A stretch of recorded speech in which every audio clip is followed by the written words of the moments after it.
Uh, hey guys, are we actually playing a game today? Since we have no Alan nor Balasar, what's up? Hey, yeah, Alan, I think is still away. Jules last second had the drop, and two of us are sick for separate reasons. So we can still play today. It's just going to be a more casual day. If it's a main session, I'm in. I wasn't. I didn't think we were having a session though, so I'm sorry about that.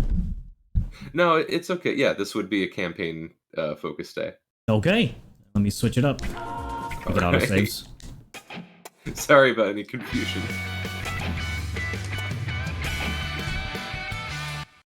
Right. And I'll admit, this week for me was between going to Fan Expo in Philly and flying back. I've had and the whole tax situation. Yeah, it's been a week for me. All right, chat. We're playing. We're playing D&D now. Would have liked a bit more of a heads up. What about the lore? Unfortunate. We'll have to catch that next time. Sorry, folks. I got commitments. All right.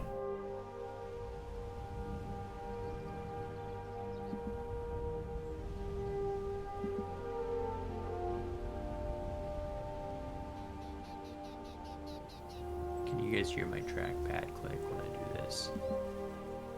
Baby? I hear some kind of clicking. I don't know if it's you. Yeah, I think you're pressed down. All right. That guy, like, Smog is in the middle of an emotional moment with Clyde. He's like acting and tears are coming out of his eyes, and then you just hear my fucking clicking. Yeah.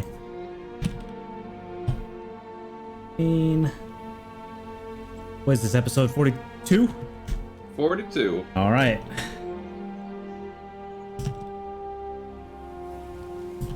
How are we gonna reunion?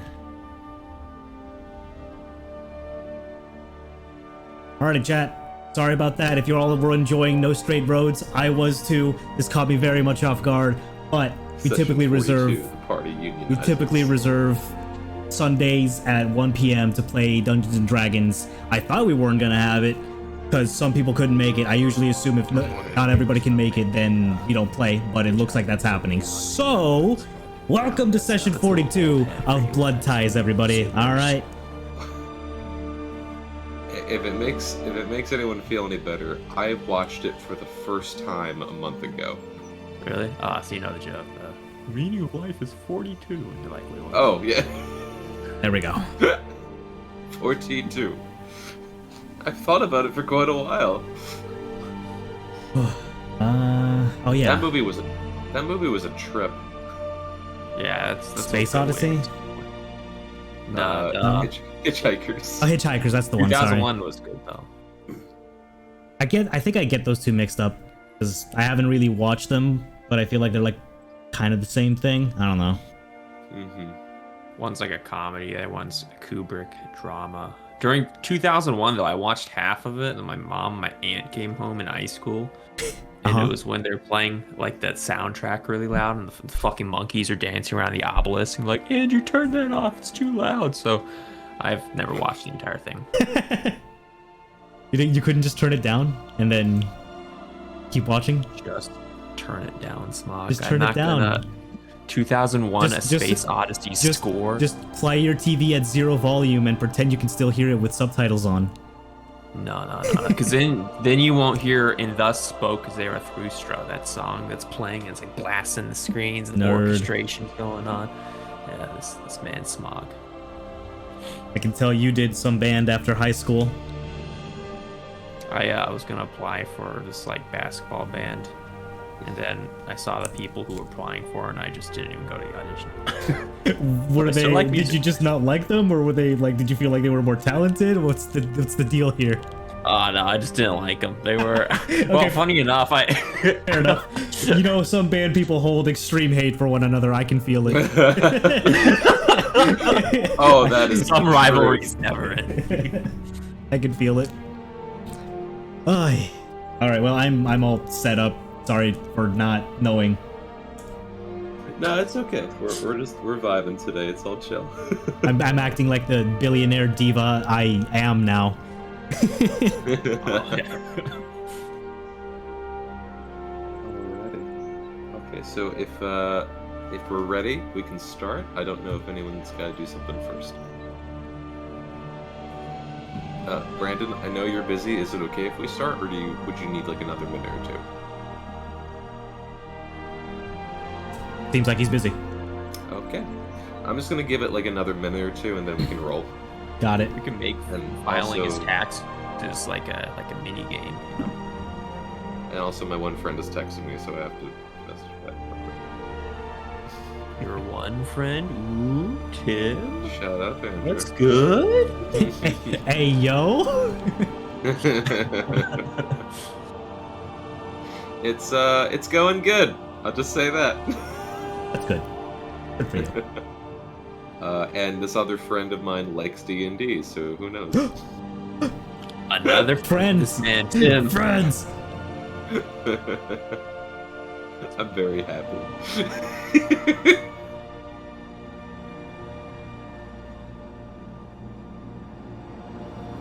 Hamlet. Just gearing up potential songs to play. Did you purchase any legendary?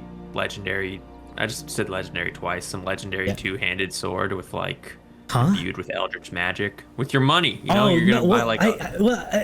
Tim never said anything about it. Wow. I did message him the things I was interested in at the very least. Tim's too busy messaging with. Yeah. Excuse, and doing business in Pennsylvania.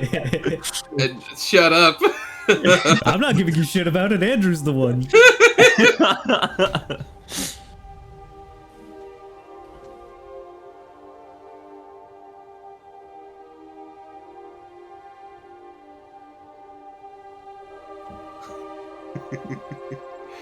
This is super important. Andrew knows the story. Andrew knows the goods. I know the deets. You know what I'm saying?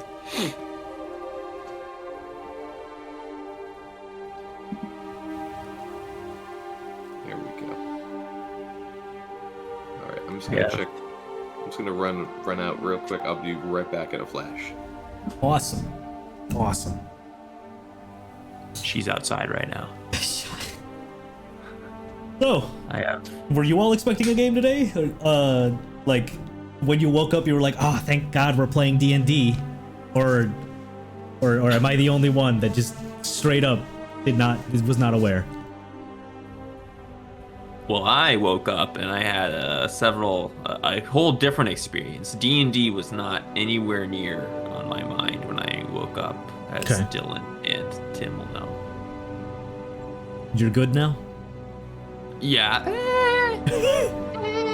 It's like, so I took a certain medication, and now that medication is kicking in today. And the side effects, they aren't like, oh, you know, you have a little runny nose, oh no. Or, oh, maybe you might have a stuffy nose, some congestion. Side effects are disastrous. Die. It's an aphrodisiac. Yeah, that's it. Oh, that's why he wanted to play. Yeah. He's got to get his horny out through D&D. Yeah, I'm gonna. But wait a minute. I know the main Next effects. women. I know the main effects of aphrodisiacs. What are the side effects? Oh, smog. If only you knew. Larger brain. Larger something.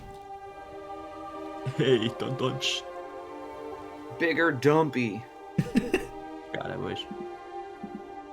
Well, why? So you could be in like an Kinda cool to have, Instagram model? Yeah, but like, you know, like a. I don't know. Is that weird? Is that sus? You Like, go just- on. I just want to be bigger, you know? I want to be like a giant, massive, like. But you're already unit, tall. like- You just want to be wider. Yeah, but my frame's like small. Exactly. I want to be wide. I want to use like the cargo elevator instead of the regular elevator because I can't physically fit. I want to be like that dude from Metal Gear Solid where he's like the politician. He has a You nanobot. want to be He's Armstrong. fucking massive. Okay, Yes. I see it. Senator Armstrong. Oh, He's my goal. that's not a bad goal, actually. Pretty good. My wrists are too fucking dinky though. They're like, wish you could get like plastic surgery to make your wrists bigger, and just like your arms. That's just called exercise. Yeah, that's true. And Tim and I. and Just I got done also I spraying think bro. that also exists as a form of plastic surgery. It's probably just real expensive. You can do anything as long as you pay enough. That's kind of honestly, that's kind of the rule in life, especially in America or just present day. You can practically do anything. I saw these dudes from like Brazil, and they got like muscle insertions, but it was like plastic, you know, so it just looked really fucking weird. What do they inject themselves with? Let me check. I don't know. It's, I just assume you would know, Smog. Yeah, you think I know all the All the deeds. forbidden techniques on body modification? Yeah, like you played Cyberpunk. Lean muscle. Yeah, yeah, I did. Don't remind me. Was that a bad game? Yeah. It looked bad. Unfortunately, It yes. was a great game. It was a great game. No, I don't think so. But inside check. Rob, It had a Problem great is- premise. Its execution was Problem is- god awful. Everybody was too hyped on it. Everybody wanted so much from it. I wanted a working game. It played like shit.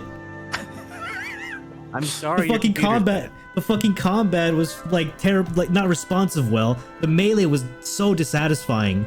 The cool thing was the story because of the split personality kind of deal that you share with Johnny Silverhands. That guy was cool, but I couldn't bother.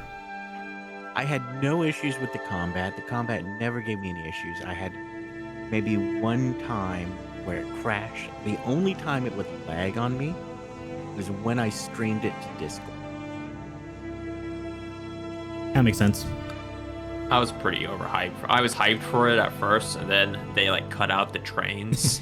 And I'm really autistic about trains, so I was really upset. I canceled my pre-order, and then I just started shitting on it on Reddit.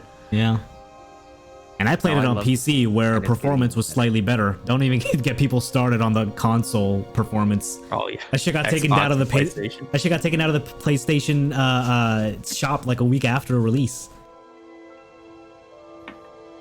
How long was that game in development hell for? It was like, I couldn't tell you. I'm waiting for 5, Internet 6 Historian to do something about it, like he did with No Man's Sky. Did you I'm play sure. No Man's Sky? Yeah.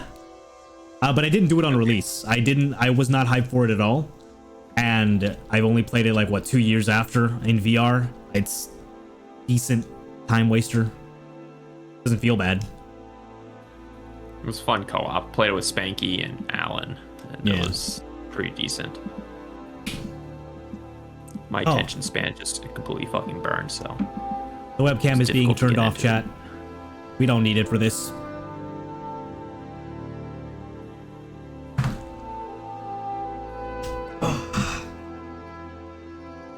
Oh, hell. Hey gang, how we doing? Good. Brandon's back. Yeah, Brent? Hey. I'm over that. Okay. If it's okay if we're all just chilling and, just like, I want to make, again, taxes are super important. I want to make sure Brandon Oh, yeah. Can focus on that first.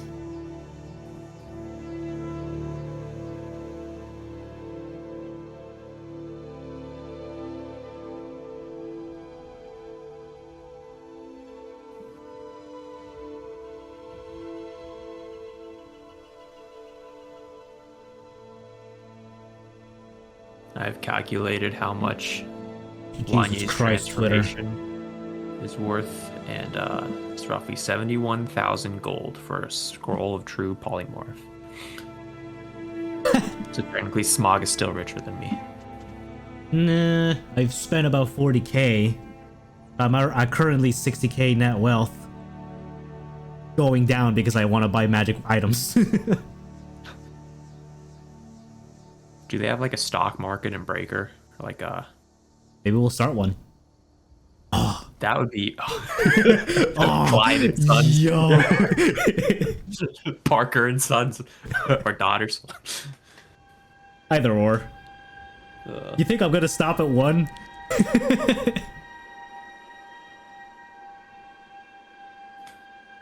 This is just the beginning one, yeah. My empire. Yeah, this is like Citizen Kane, except it's Clyde Parker. He goes from being like a nice, lovable guy to He was? heartless capitalist. Yeah, you're right. He really wasn't. He kind of like worshipped an eldritch entity from beyond our capabilities of imagination. Ah, yes. Horrible wonders beyond human comprehension.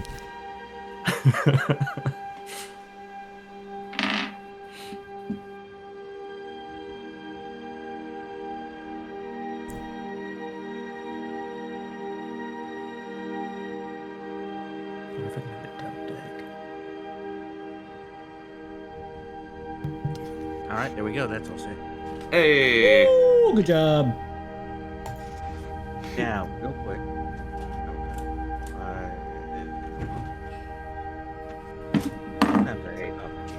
As the Sarah got broken into the prison, Sarah's like, I gotta do these taxes real quick. I'm not going back. So real quick, I found something in the settings for my new microphone that I need to test. Am I quiet right now? Yeah, a little bit. That. What microphone did you get? I got the beacon mic. The beacon mic sounds cool. It's like a legendary item or something. And the software's frozen. Sounds like a cursed item.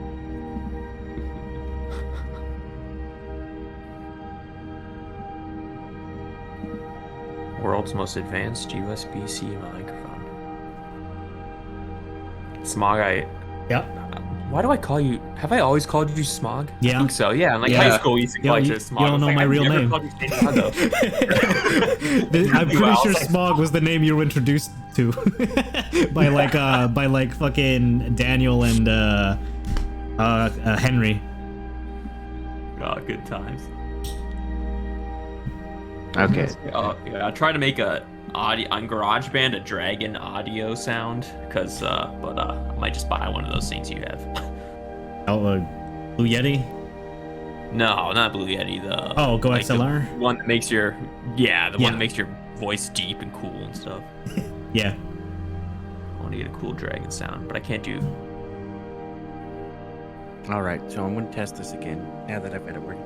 And I think it wasn't the program's fault that it froze. My web browser fucked up, and as I was restarting that, everything else just decided to mess up.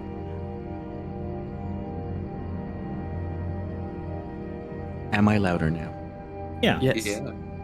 Excellent. Cool. Yeah, so the You have, microphone has a built-in compressor, and I just found out that it has a built-in makeup gain for that, so that helps out. Do you have the Good cool find. mix create thing, mix amp you got going on? Has like a screen. That is out of stock until tomorrow. All right, that would be cool. Yeah, I did completely drop using voice meter because I'm using the Beacon software now.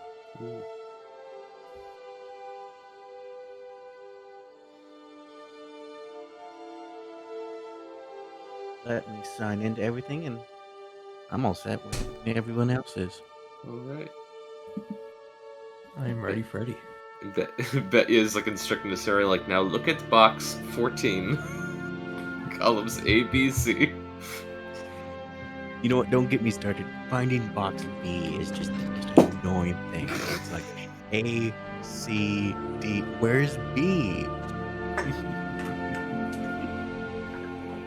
And both Best Buy and Dish have it in two completely different spots.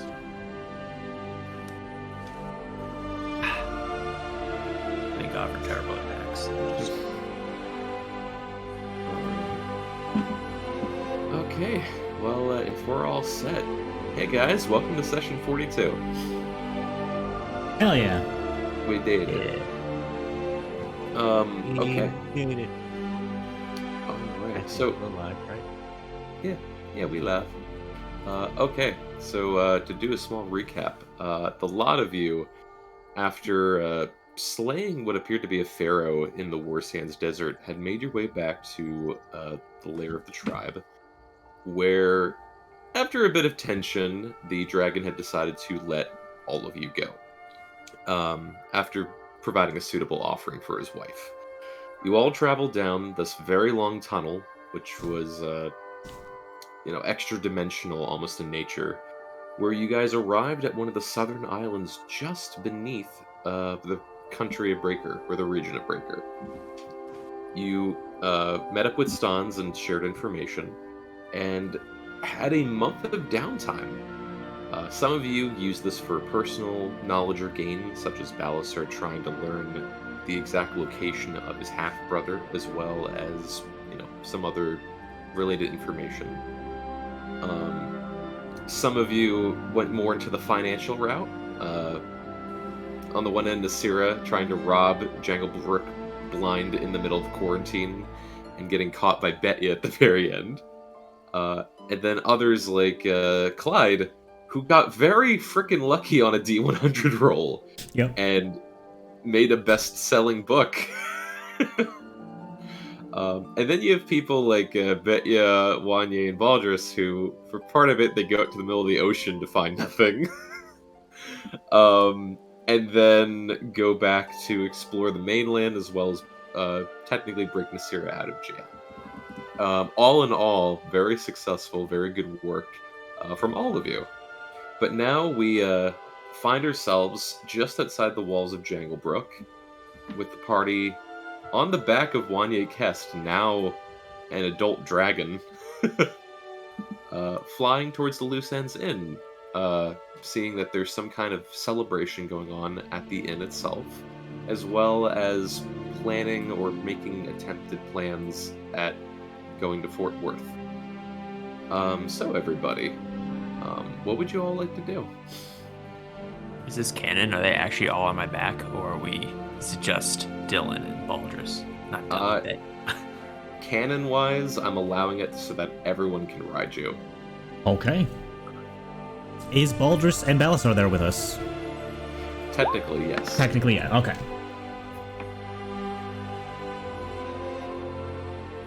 Wanya's just gonna fly around. Fuck it. Wanya's gonna. You see Wanya's giant red burgundy leather hide, and he's gonna go coasting through the low clouds. He's gonna do like a scouting routine, kind of like we did similarly on the rock. He's just gonna go all the way around the forest. Oh, you're gonna just explore the whole forest now, Wanye? You see this giant draconic toothy maw look towards you, and these stark red eyes or yellow eyes, and you still see the runic tattoos on one side of his face and the like burn scars. You hear a message in your head. Well, I mean, we might as well. We're up here, right? What are we looking for in particular? Recruiters of Jock, dragons, witches, a whole lot. Maybe Fort Worth, that's condition. All right. You figure those totems the witches had are still set up? Maybe they made more of them? Quite possibly. Have we even seen one of those to begin with? I wouldn't want to know what to look for if I even saw one. It's like a tiki totem with like a... Pretty sure we came across one. Then we started flying up and the whole thing with Rakir happened. Yep, that's true. We did come across that one. Minus 11 intelligence kicks in. I figure... Well, if we're doing this now, let me help you. Clyde will open up to a page of his book, and it'll like flash bright green, and he'll kind of like cover his eyes for a moment in a daze, and then his eyes will come out looking like weird, fleshy. Think of like Venom's eyes in the movie, but instead of like the white, fleshy kind of look, it's green. Casting True Seeing.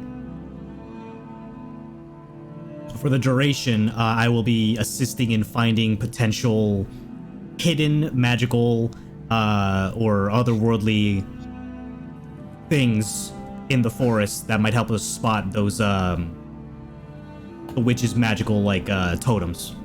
Okay, and are you guys strafing? Just so I'm clear, you guys aren't strafing Loose Ends End. You're strafing the woods near Fort Worth, correct? Yes. Oh yeah.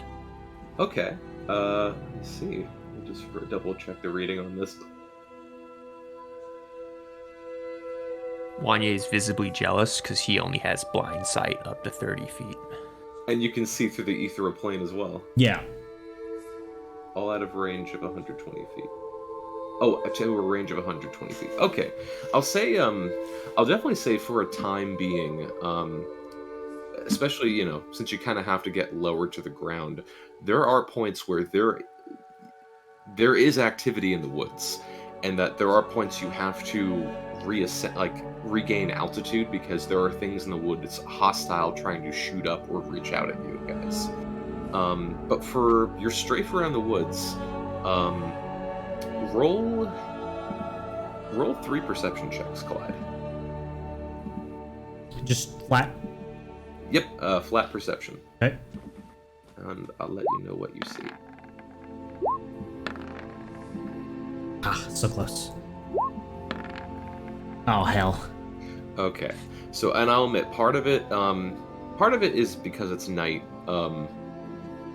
which isn't too much of an issue. It's just, you know, it's far easier to kind of spot these things in the day. And also you're on the back of a giant dragon, and this is a new experience. But yeah, from what you're able to see throughout all the strafing, you notice about 2 things. Number 1, you do notice towards the northeast side of the woods where you guys came in from the village of Kryn. You do notice that totem pole that you were walked out to.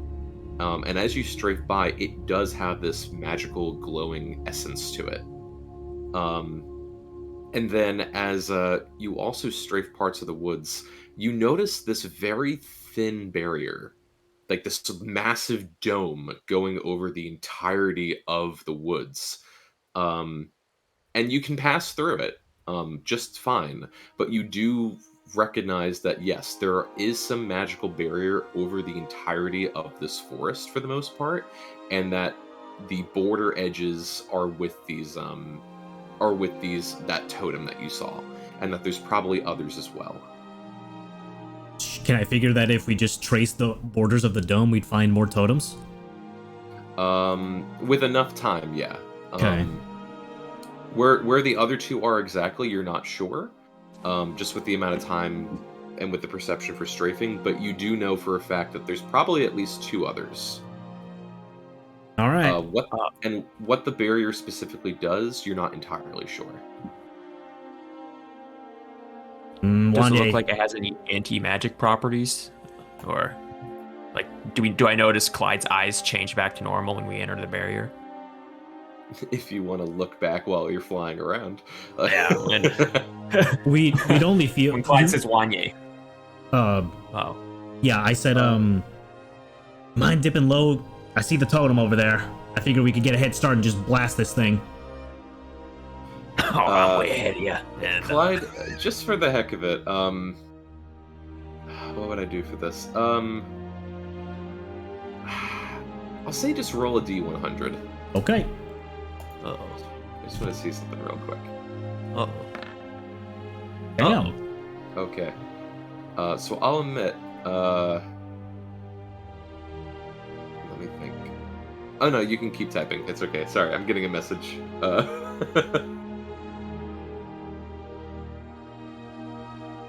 You know what? Okay, I'm just gonna roll with it. Okay, so I'll say at one point, Clyde, as you're scanning the woods, you do look back towards Betya.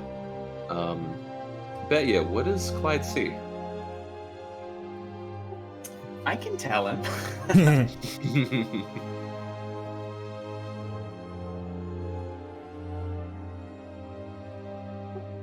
Mike's not working. I'll just tell him in chat. Oh, okay. Yo, plot twist? Character lore drop? Potentially, yeah. This is why she wanted us to go fight this dragon. It's just Rakir, dude. It's just fucking Rakir riding on Wanye. Another dragon on a dragon. Clyde shoots Betya. You see, like, Misha's, like, blacked out corpse is just picking teeth with it. Message. If only. Okay. What does that look like? Have I, Sorry, DM, have I ever seen or heard of such a creature? As a Creature. Probably heard, but you've never yourself seen.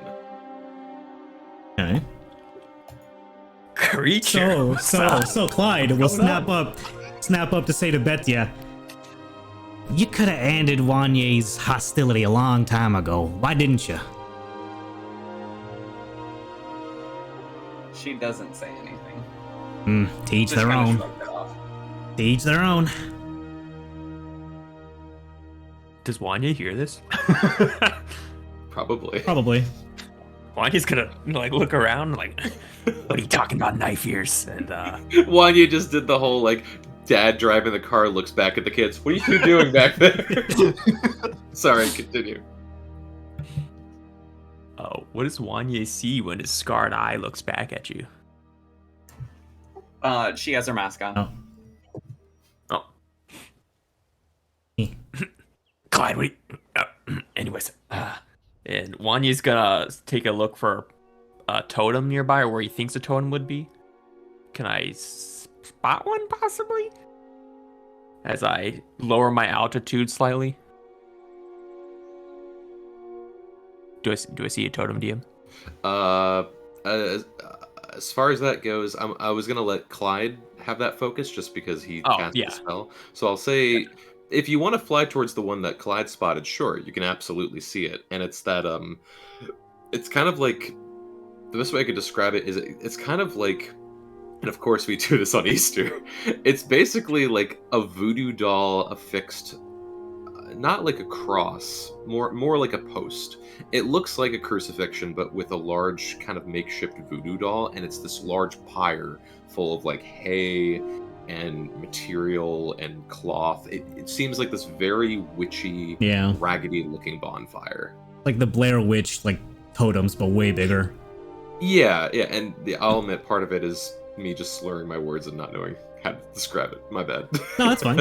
I can see it. Yeah, Wanya sees it too, and it looks pretty flammable. As Wanya, Give it a second. Hold on. Might have some kind of defense. Just fly close. Defense. might just send that fire straight back at you, Wanye.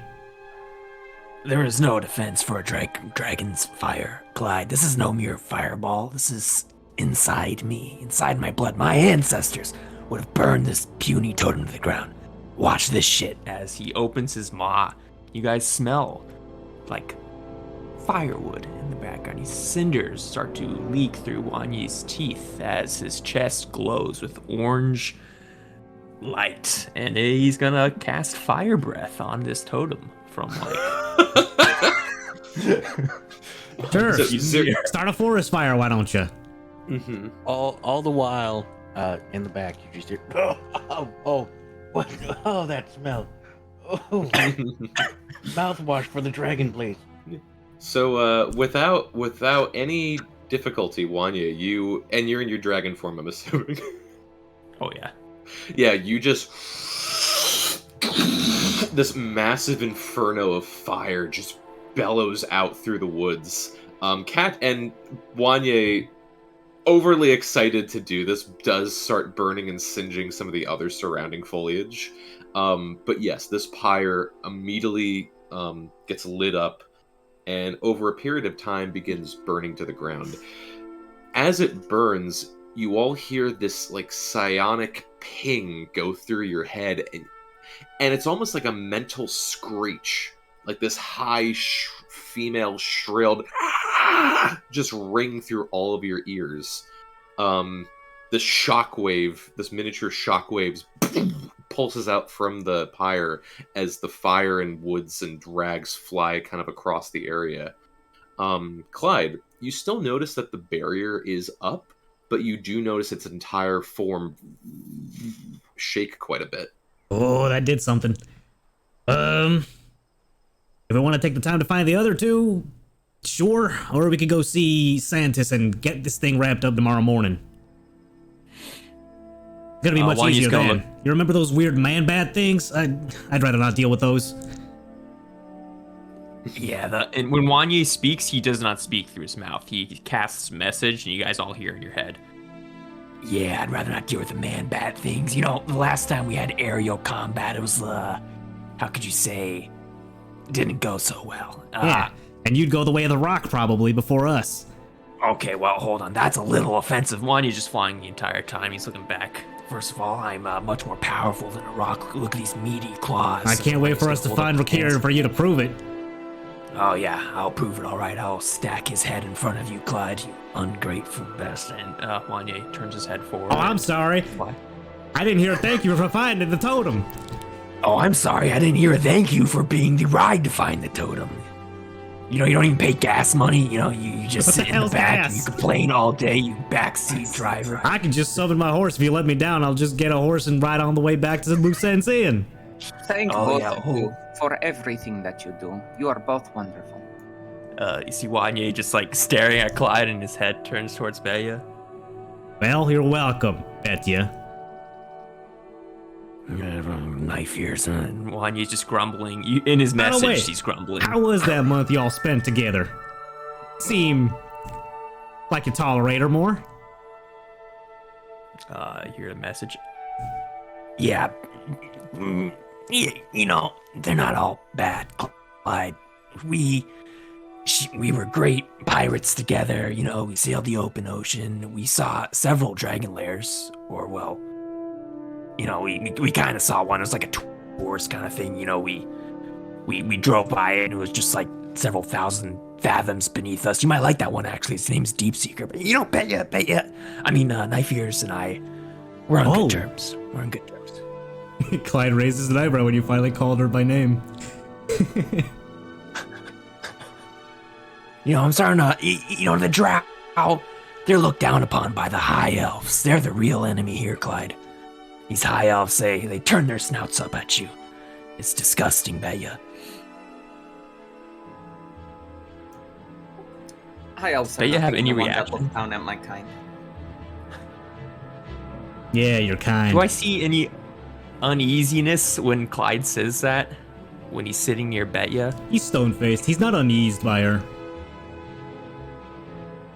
I guess Clyde really isn't uneased by a lot of things, He's, so that's not... yeah, there's a lot of shit going on in his mind. This is just, it's another like fucking hay in the haystack, you know? Yeah. Wanya is a little sus, but He's always been growing sus. respect for. Yeah, I mean, like sus of the situation. I don't know why I'm saying sus. So Wanya is going to look forward and try to find. Did you say Santis was at the Loose Ends Inn, or? Yeah, at the Loose Ends Inn. Wanya is going to slowly navigate there. Before he does, he's gonna take a one last look around. Are we being followed by anything, or Make a perception check, Wanya. do I use it with the dragon or with Wanya? With the dragon. Yo. Also, it's safe bet to say that whatever's at the fort, if that's where the witches are holed up, they're gonna have much higher defense now that we've probably mind burned one of them. Mind burned. Oh my Well, God, you that's heard not that fair. screech as soon as you started lighting it up. I'm assuming that's some sort of pain that witch felt. Did you make 4 perception checks? Yeah, you see Wanya, he's trying really hard in his dragon form to access his eyes. And he like lags a little bit, and eventually he's able to make a perception check. Okay. Where? I'm gonna roll a d4 and see which one you get. Hold on. Oh, wait. Okay. Awesome. That's Oh, did so good. they show up for you guys in the chat? I didn't see Yeah. them. Oh, it's only 2 GM. No, I for think some you're. reason. Yeah, you sent it to GM. Oh, you're high. Okay. Okay, Oops. so yeah, perception-wise, you do notice Wanya looking back into the woods with, with your dragon-like eyes. You do notice the bat creatures, the Varghouls. There is a flurry of activity all over that section of the woods now. You recognize that if you had destroyed this at night when you guys were far lower level than you are now, it would have been a massive onslaught of enemies. This is something that now that you have the means of escape, this is not a problem, but this could have easily been a problem back in the day. Yeah, as far as the other sections of the woods, it's really hard to tell from this altitude, but yeah, you do notice that the nightlife is fully awake now that the pyre is destroyed. Yeah, looks like those man bats didn't really enjoy that, Clyde. I mean, they probably just don't like light and fire getting near their territory. Well, I doubt they're environmentalists, seeing as they, destroyed a lot of the environment themselves. Aren't they like demons or something? Yeah, but You're I'm an sure expert they're at demons, I'm right? sure they're territorial. Are these guys like under Orcus? I Hear me mean, out. probably. Yeah, remember what happened to that one camp with all the dead soldiers, and you touched that horse, and eventually Folgers was born? It's probably Yeah, that's obviously, gotta I be remember some the sort of- consummation of my own son. That's gotta be some sort of Orcus influence. Speaking of that, Clyde, I saw you back there. You did a little scry. Could you happen to let me know where Folgers is at? What he's up to? Maybe his hobbies or his What's career. try? I still need a magical focus, if anything, if I'm able to do it. Got anything like that? Did y'all find anything while you were out pirating? Well, we were very successful pirates, the Knife Ears and I. We tend to give back to the poor, right? We're like Peter. We don't know what Peter Pan is. We I read did it books, for people. Wanye. Oh, speaking of books, man, great book, by the way. We had a book club. What was it called? It's a bestseller. It's Oh? Dreams Beyond Reach, I think it is. Great book. Oh yeah, heard about that one.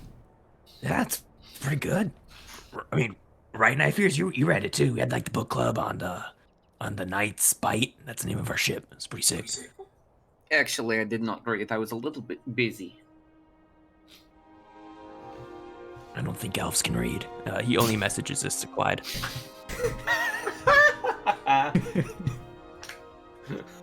What the hell? Okay.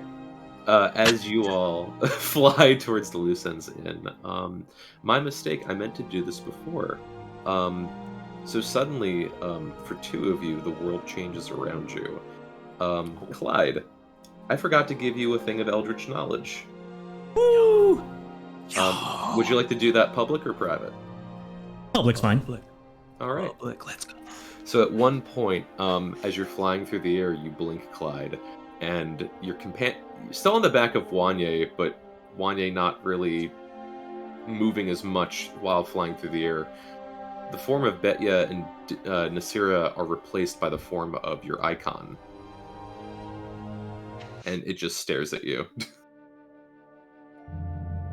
Evening, partner. Evening, Clyde. You have done well for yourself. I figure, spread a little bit of the knowledge here and there, make sure others are filled with wisdom. And you've surrounded yourself with power. And kind of looks at the form of Wanye and taps the shoulder blade a bit. He's useful in where it counts. Exactly. So, And folds his hands, and he has like 6 fingers on each hand as well, like an extra pinky. what would you desire to know?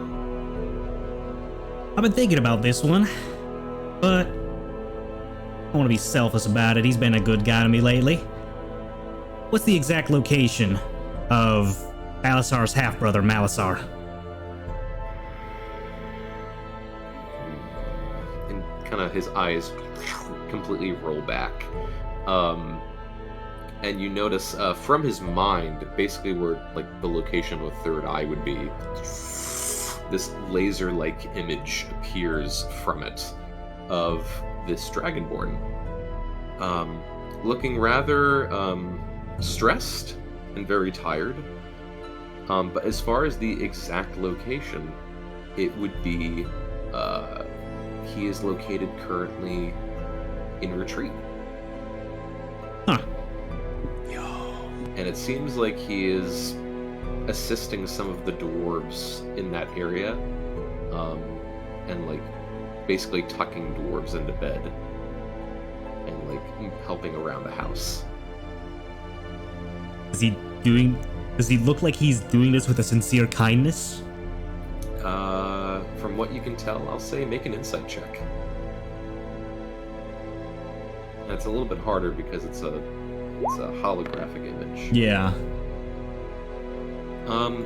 You could, from what you can tell, there does seem to be a sense of sincerity to it, but it might not be the entire picture.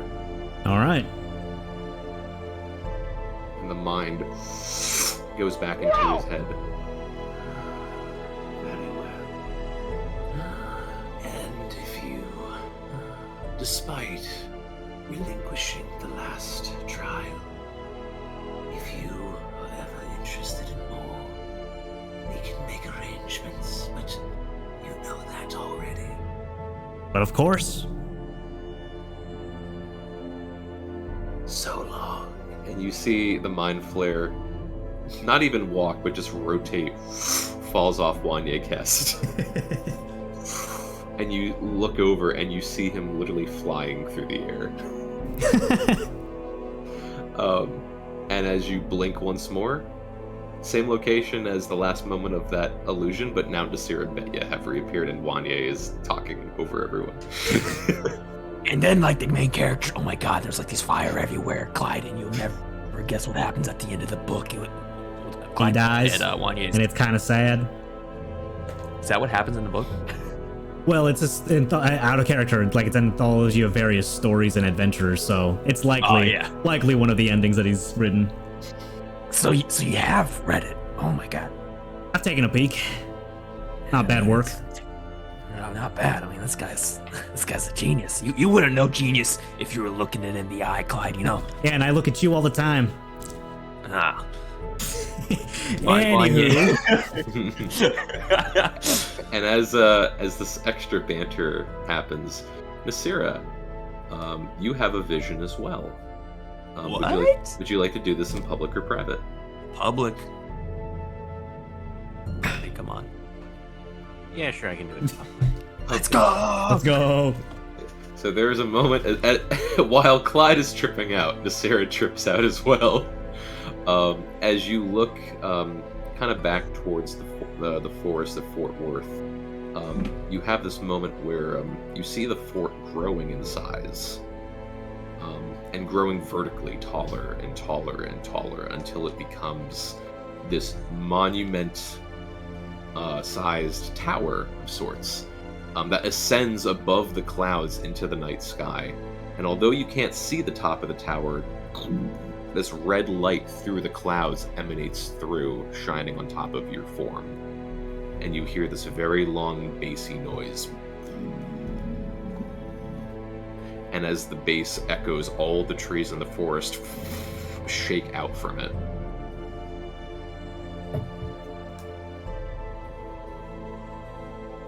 Have some fun.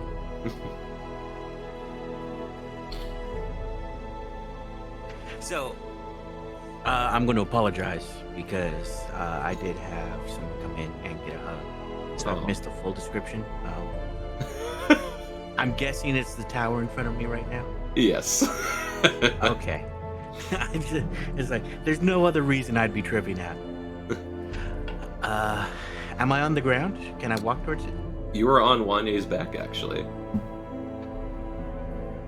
Is he flying towards it? He's flying actually away from it. However, from what you're noticing, it seems like the laws of physics have been broken, where Wanye is flying forward, but when you look around, you are still in place. Like, you were transitionally in place. I am going to jump off of Wanye's back and try and head towards the tower. Okay. You step off Wanye and immediately get into a free fall. And as you are Mach 10 ascending towards the earth, you feel this pull grab your body, and you start shooting up towards the middle section of the tower. You are literally just being hurled across the forest sky. And after around 30 seconds or so, you are brought to the midsection of the tower where the door, where a door halfway up is on the side of the tower, and you are just in front of it, hovering. I will attempt to open this door. All right. So as you grab the handle of the door, all your hair stands up as this shockwave goes through your form.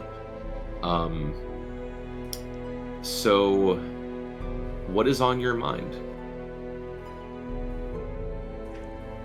Revenge. Revenge. I'm still thinking of that damn dragon and what it did to me. Which one specifically? The blue dragon. Blue dragon. Okay. And so there is this moment where you open the door, and you see, as if staring out from the tunnel you went in from, you noticed the lair. You noticed the dragon standing around the lair and just sort of looking around, as if it's the very moment you left from the cave.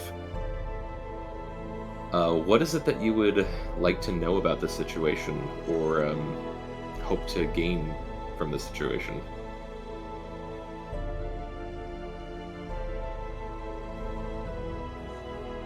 Let's see. Yeah, like, what is it that you want right now from the situation?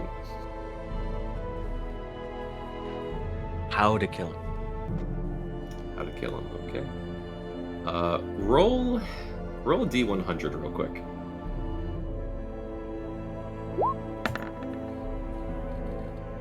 Dang. Okay. Alright. I love extremes. So at Have this horse aids. at this point, you see Thorokar with Pelna, and just looking at the Pharaoh's tomb, or the Pharaoh's corpse, and looking back at her. Is this truly satisfaction for you? Pelna just sort of looks up at him. I think they did just a fine job. And as there's this locked eye contact, Nasira, you hear this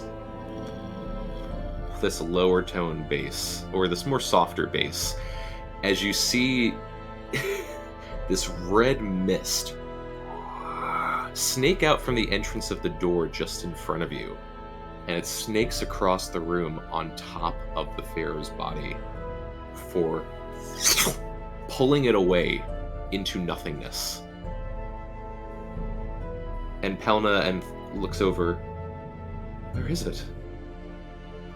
Thorokar looks down. What? And just starts searching around and just starts roaring with rage. In summary, the Pharaoh's body has been taken away by the tower. And the door slams shut in front of you. Suck a dick. And suddenly you are thrusted away from the tower and back on the back of Wanye Kest. Nasira just has the biggest grin on her face.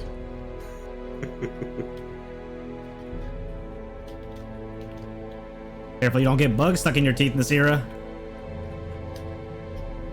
You feel like to some degree, Nasira, that maybe not to the exact degree that you wanted it, but to some degree you have gained some measure of revenge on Thorokar. There might be some consequences down the line, but There always are. for now, this is pretty satisfactory. Nasira's We happy. piss off every single dragon we encounter. It wouldn't be a D&D without that.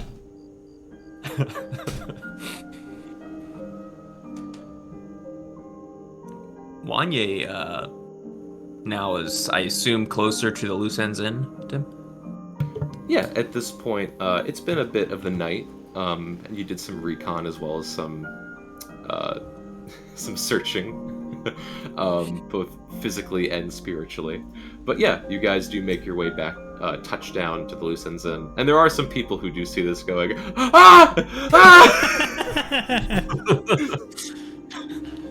You see Kest, he goes, you see the dragon laugh out loud at these, audibly at these animals. Now, I do need to send things to all of you, but Andrew, we've discussed this. You have the ability to polymorph back into your bipedal form, if you wish. Kest does not wish to polymorph back. Okay. I just thought about this. Wanya, are you sleeping out here? What's going on? Wanye messages you. You know, I'll probably just find a nearby mountaintop. Remember that mountaintop we were on, Clyde, and we saw like the overlook. We drank alcohol. We saw the black smoke monster. I'll probably just camp around there, you know. Unless they have like a California king size bed, then maybe I could fit on it.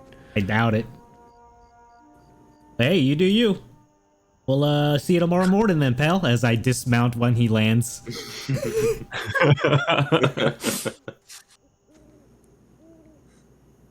All right. I gotta run real quick. I'll be right back. Feel free to RP. I gotta run real quick. Wanye is gonna lower his wing so it's like an airplane slide. You know those like emergency slides? Let you guys just slide down it. I'll slide down. I'm gonna pull a Legolas.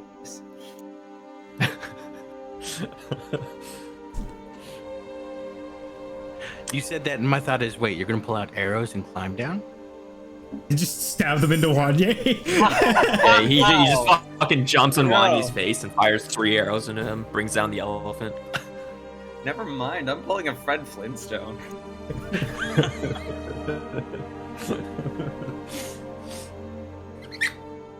I don't think Kest is ever gonna change back into Wanye, guys. I think he's just gonna remain a dragon.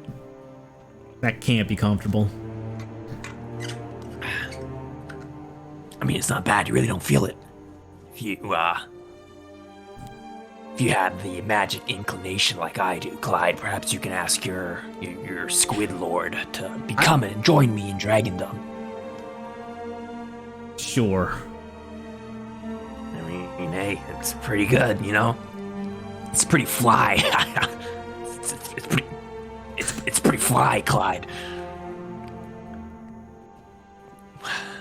You see Wanye exhale cinders as no one even smirks at what he thought was a hilarious joke. Yeah, maybe you could scope out. Imagine Betye did, because Betye is still wearing the mask, so if that gives you a little bit of... Elf smiles do not count. Yeah, I thought so. What's bad is, you went in one direction with that joke, and my mind went in a completely different direction with that joke. Because you said fly, and I'm guessing in reference of flying. And the back of my head, it was just for a white guy. I guess that could have been directed at Clyde.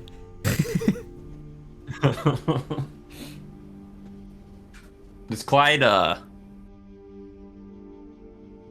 actually, I guess he wouldn't really physically change when we don't know when he contacts his, Squid Lord guy, It right? seems He like just it's a trance, and I guess Clyde always has the crazy stare, so it's not as obvious when it happens.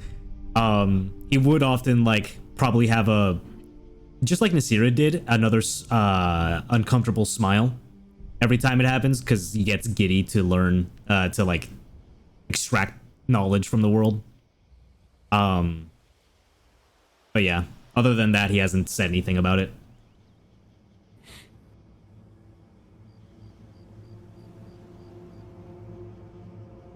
Look, all I'm saying, Clyde, is we can fight one of those little octopi, those beholder things for your god real fast. We find the location of Folgers, he joins the party.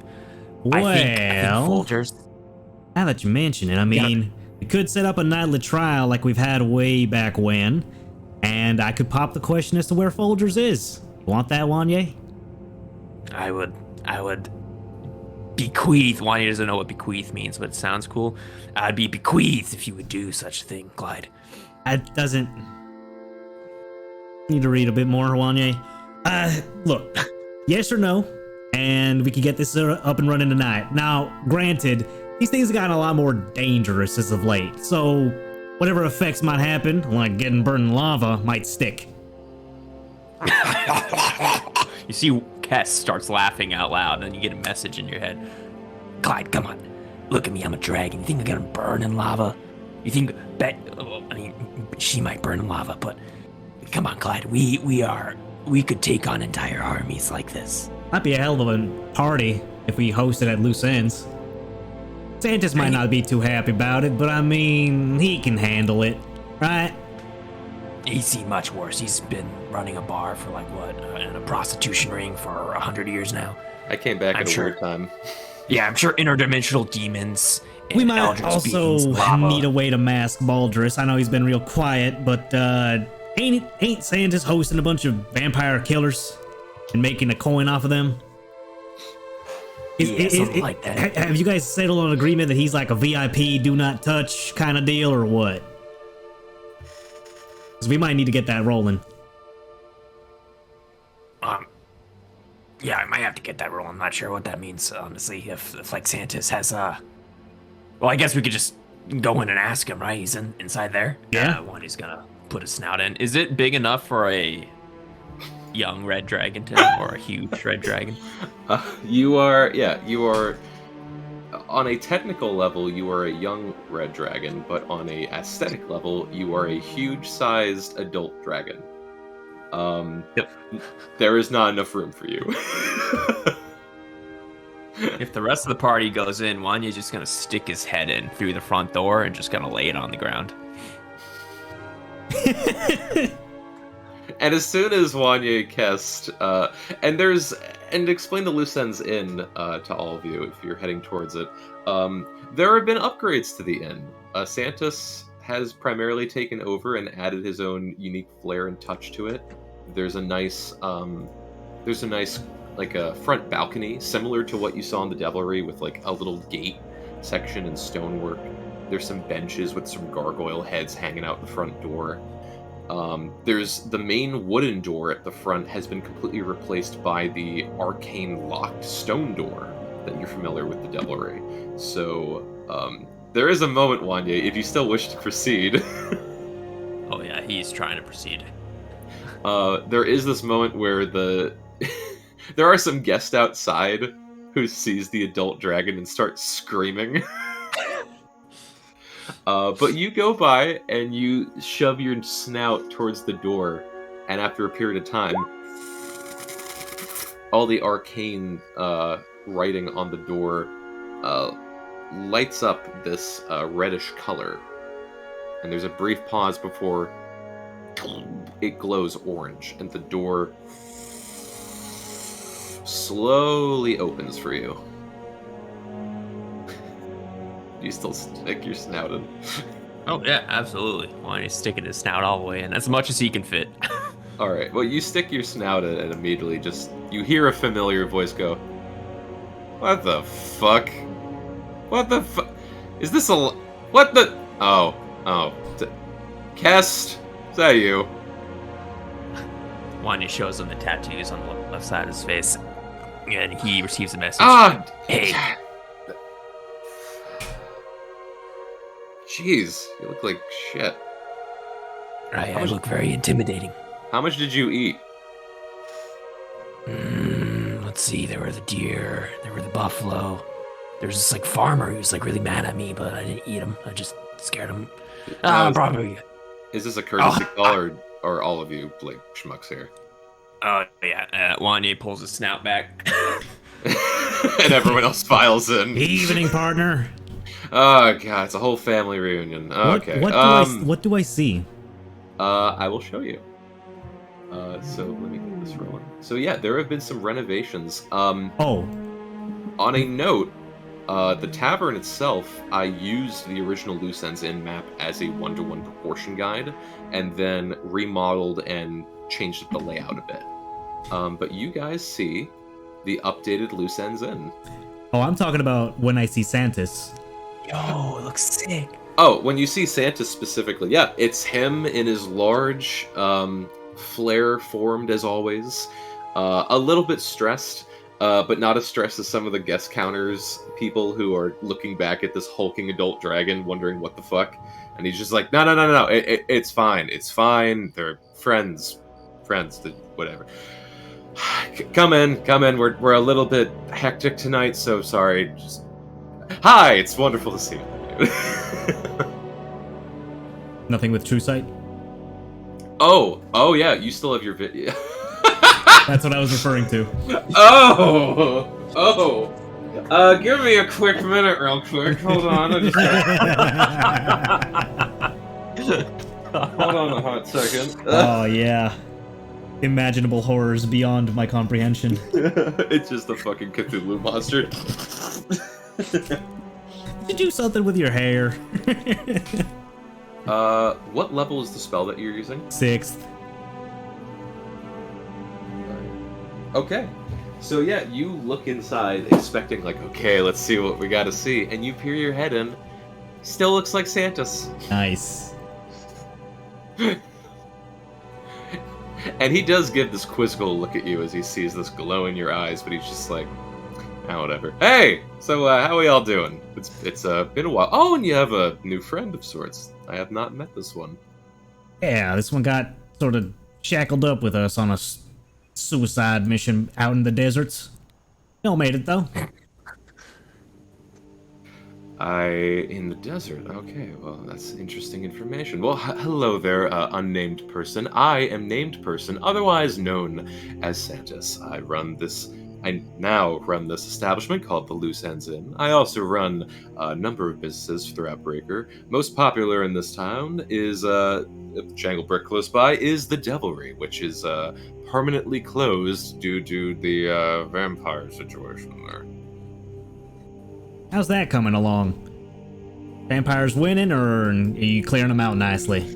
Very curious question, Clyde. As you would not know at all, yes, the vampire situation is still quite a problem. There are bloodsuckers throughout the street. However, the Loose Ends Inn has opened its doors to valiant hunters from the realm of Sirius to hunt down these dreaded fiends and bring peace back to the wonderful and sometimes sloppily made city of Janglebrook.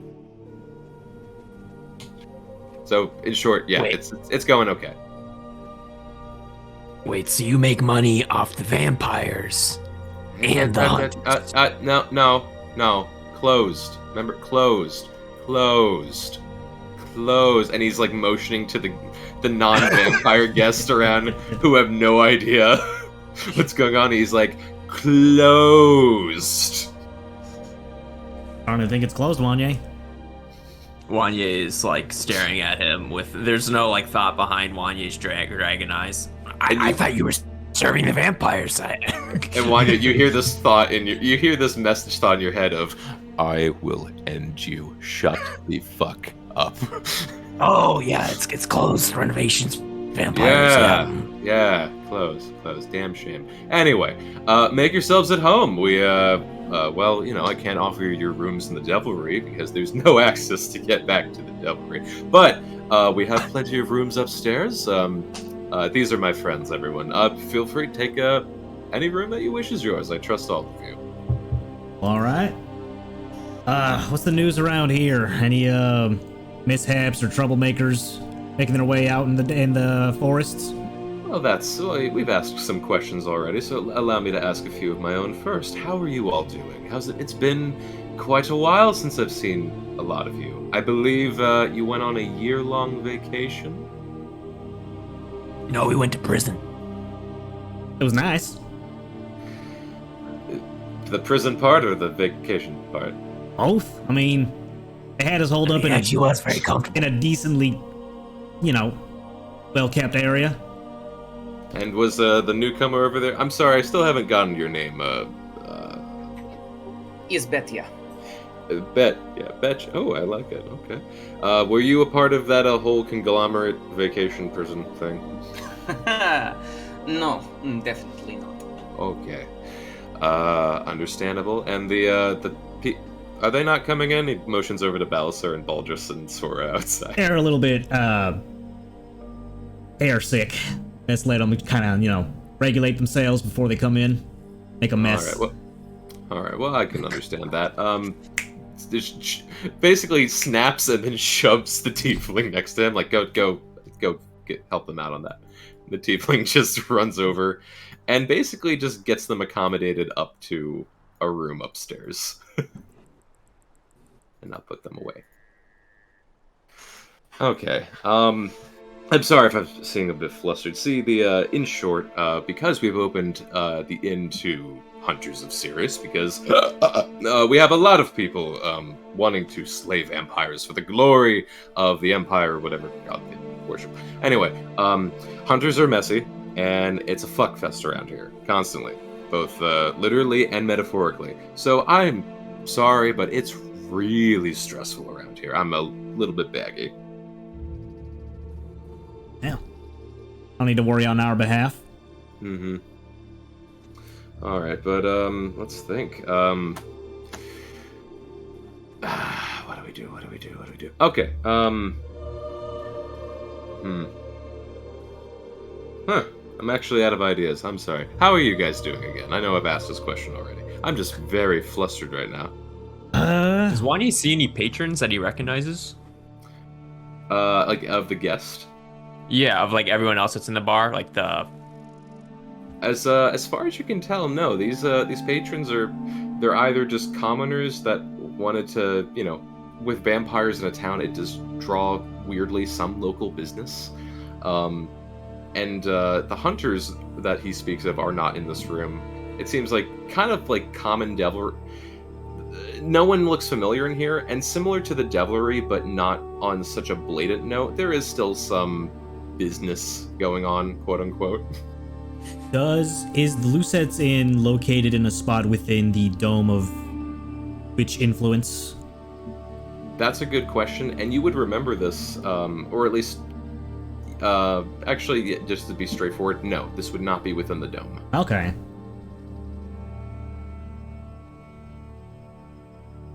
You're gonna see Kess actually polymorph back into Wanye very quickly. Oh, thank God, it's over. Oh, I thought for sure you were stuck in that form. Look at you, you've lost so much weight in such a small fraction of time. I'm so happy for you. Anyway. Yeah.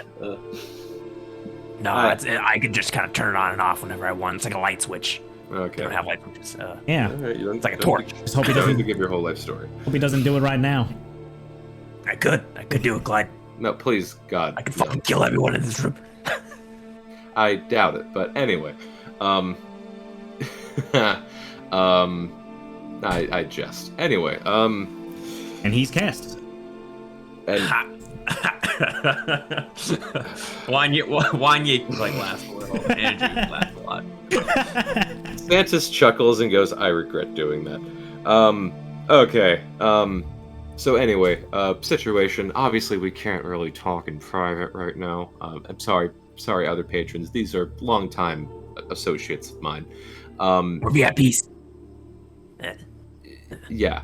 Anyway, so yeah. Can I be literal with you guys real quick? Sure. First off, I'm slightly intoxicated, and by slightly, I mean very. Second off, these hunters, they mean well. They're bringing good business, and some of them really, really know how to bring business. They're kind of messy, and some of the entertainment for tonight has gone astray or been killed. I'm not sure. I don't care. So, I don't know what the fuck to do. Would you guys be willing to be in charge of the inn for the night?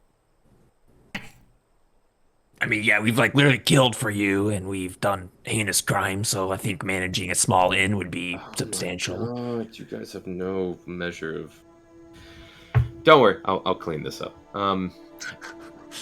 All right, just yeah, I trust you guys. I trust you as far as I can throw you, but that's still trust nonetheless. For the two of you, and he motions over to the two guests in front of him. I have a very, very special bottle of liquor that I reserve only for the special guests. Would you guys like to, get in on this? And the other two guests immediately are just like, okay, yeah, sure. And this guy's like, hold on, baby, I'll be back.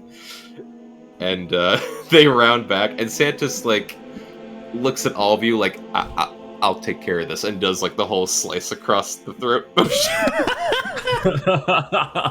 Listen. It's like, just back here. Yep, just go back there. I'll meet you in a second. It leans back at all of you. Listen, just keep your mouths fucking shut about all this stuff. You guys are really loose with your tongue. Now listen, just take care of the inn for the night and we'll talk in the morning, okay? Sure, get yourself a nice rest. You look like you need it. Thank you. Yeah, thank you. This illusion shit does not cover the fact that... Anyway, have fun for the night. Yeah, right this way. Follow me down in this very not suspicious-looking cellar. And Santos and the two disappear. Wanya's gonna lean over to Clyde. Yo, I think he's gonna kill those guys. I think so too, Wanya. And, it doesn't really surprise me. Sorry. They'll probably get another pair, enthusiastic customers like those next day. Wouldn't really matter. You guys just literally got two random people killed. That was just Wanya. What the fuck did I do? I didn't say shit. Nasira just remembers the density of this party and how they've easily gotten her former employer murdered. The same way. Yeah, Harbor. Yeah, Harbor is that's fun. Oh, he's warm food now. I forgot about that. Yeah, you guys would know Harbor. The previous inn owner here is 100% dead. But yeah, you guys are now in charge of the inn for the night. What can I mix up for you folks? Do I remember where Keith is, the Newfoundland dog? Keith is nowhere to be found. Motherfucker, I knew you killed him. Anyways, Wanya will, Can I have a red years, Clyde? Let's see if I can find it. I'm searching through cabinets. Wait. Say, you Alex? Alex. Alex Parker? Your Blossom's thing, right? I would have thought you would have remembered the name by now, but yeah, poor thing. What's up? What's up, Darla? Haven't seen. Yeah, you might not remember me. I'm Lavender. Oh, right. I get you two mixed up so often. Yeah. It's very difficult looking at colors of my shirt. Anyway, hi. Have you heard from Blossom? We haven't seen her around here in quite a while. She's doing well. I mean, did you hear what the news she spilled during the case, right? During the court. We haven't, she was here for a bit. She had, a little bump on her stomach. But, yeah, other than that, we haven't heard too much. Well, I mean, the bump was my kid. So...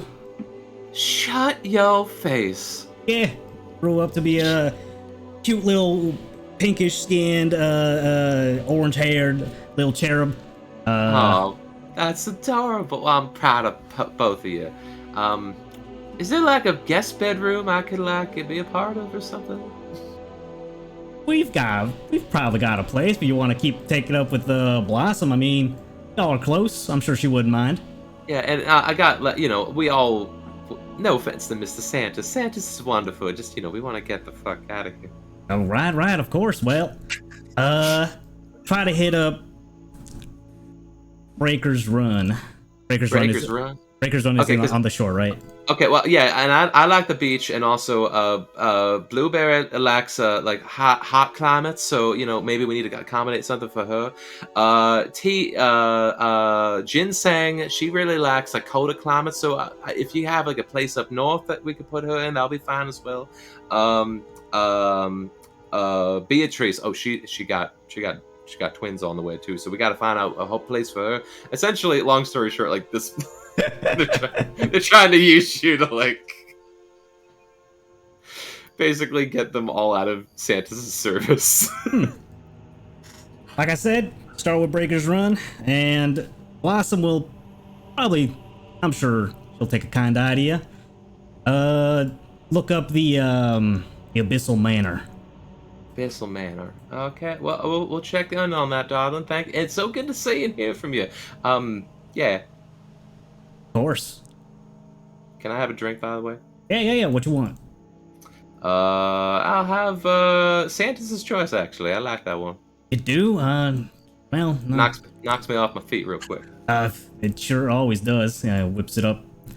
And literally, the menus are quite literally the devilry menu, but Yeah. just retooled for loose ends in. I've given Wanya his drink. Wanya takes a sip of the red years and licks his lips a little.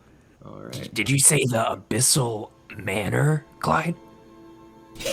He'll smirk. Yeah.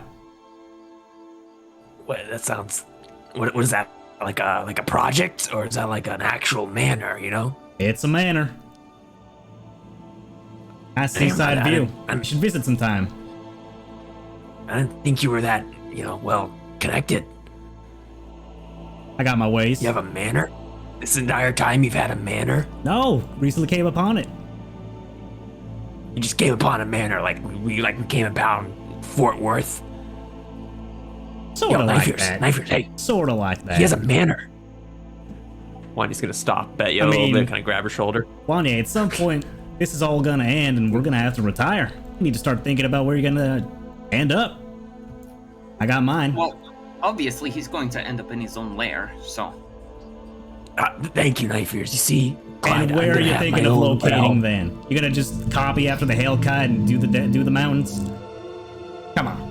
Okay, well, first of all, do the mountains. You say that like it's a rare thing, like it's a retreat or something. When I say do the mountains, I'm gonna own the mountains. It's gonna be Hey, mine. Wanya, can you make a Constitution saving throw, please? Oh god. The drink you just drank.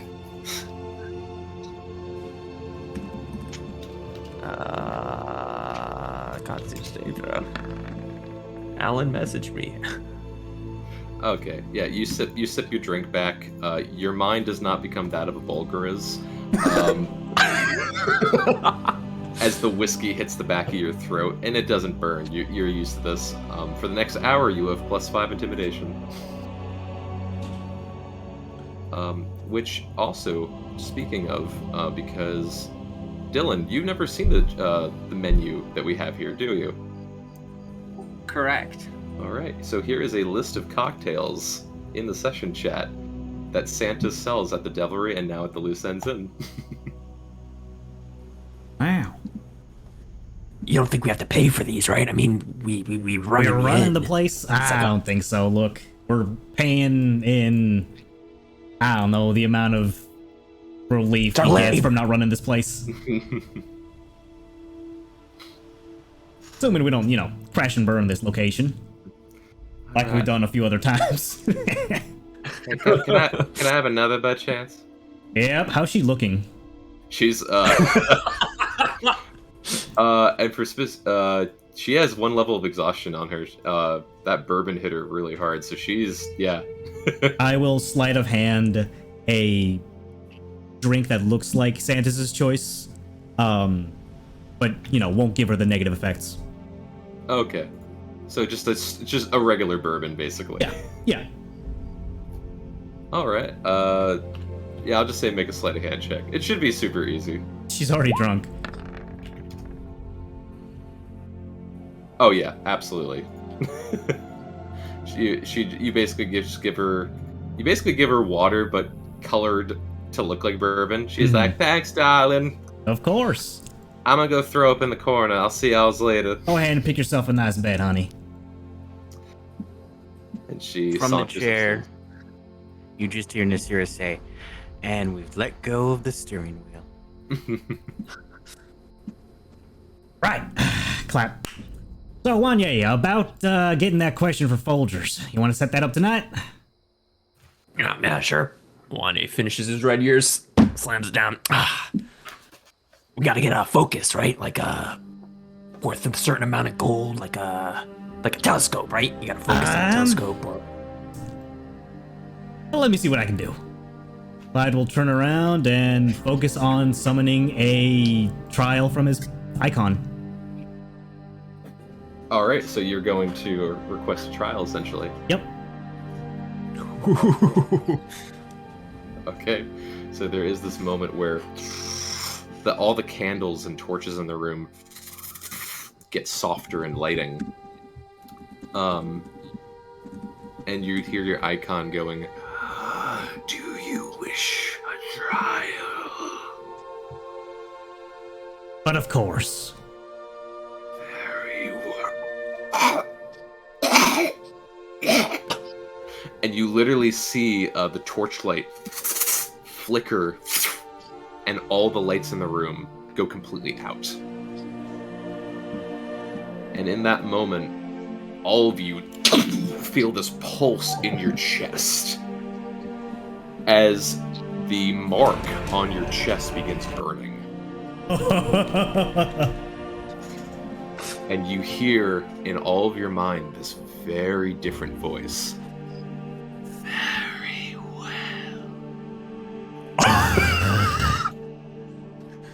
Can't always be easy. And after a moment or two, the lights turn back on, and you hear your icon once again in your mind just very quickly go, "Be careful. He is coming." Right, Wanye? Get focused. Show me how much you really want to see Folger again. Wanye is.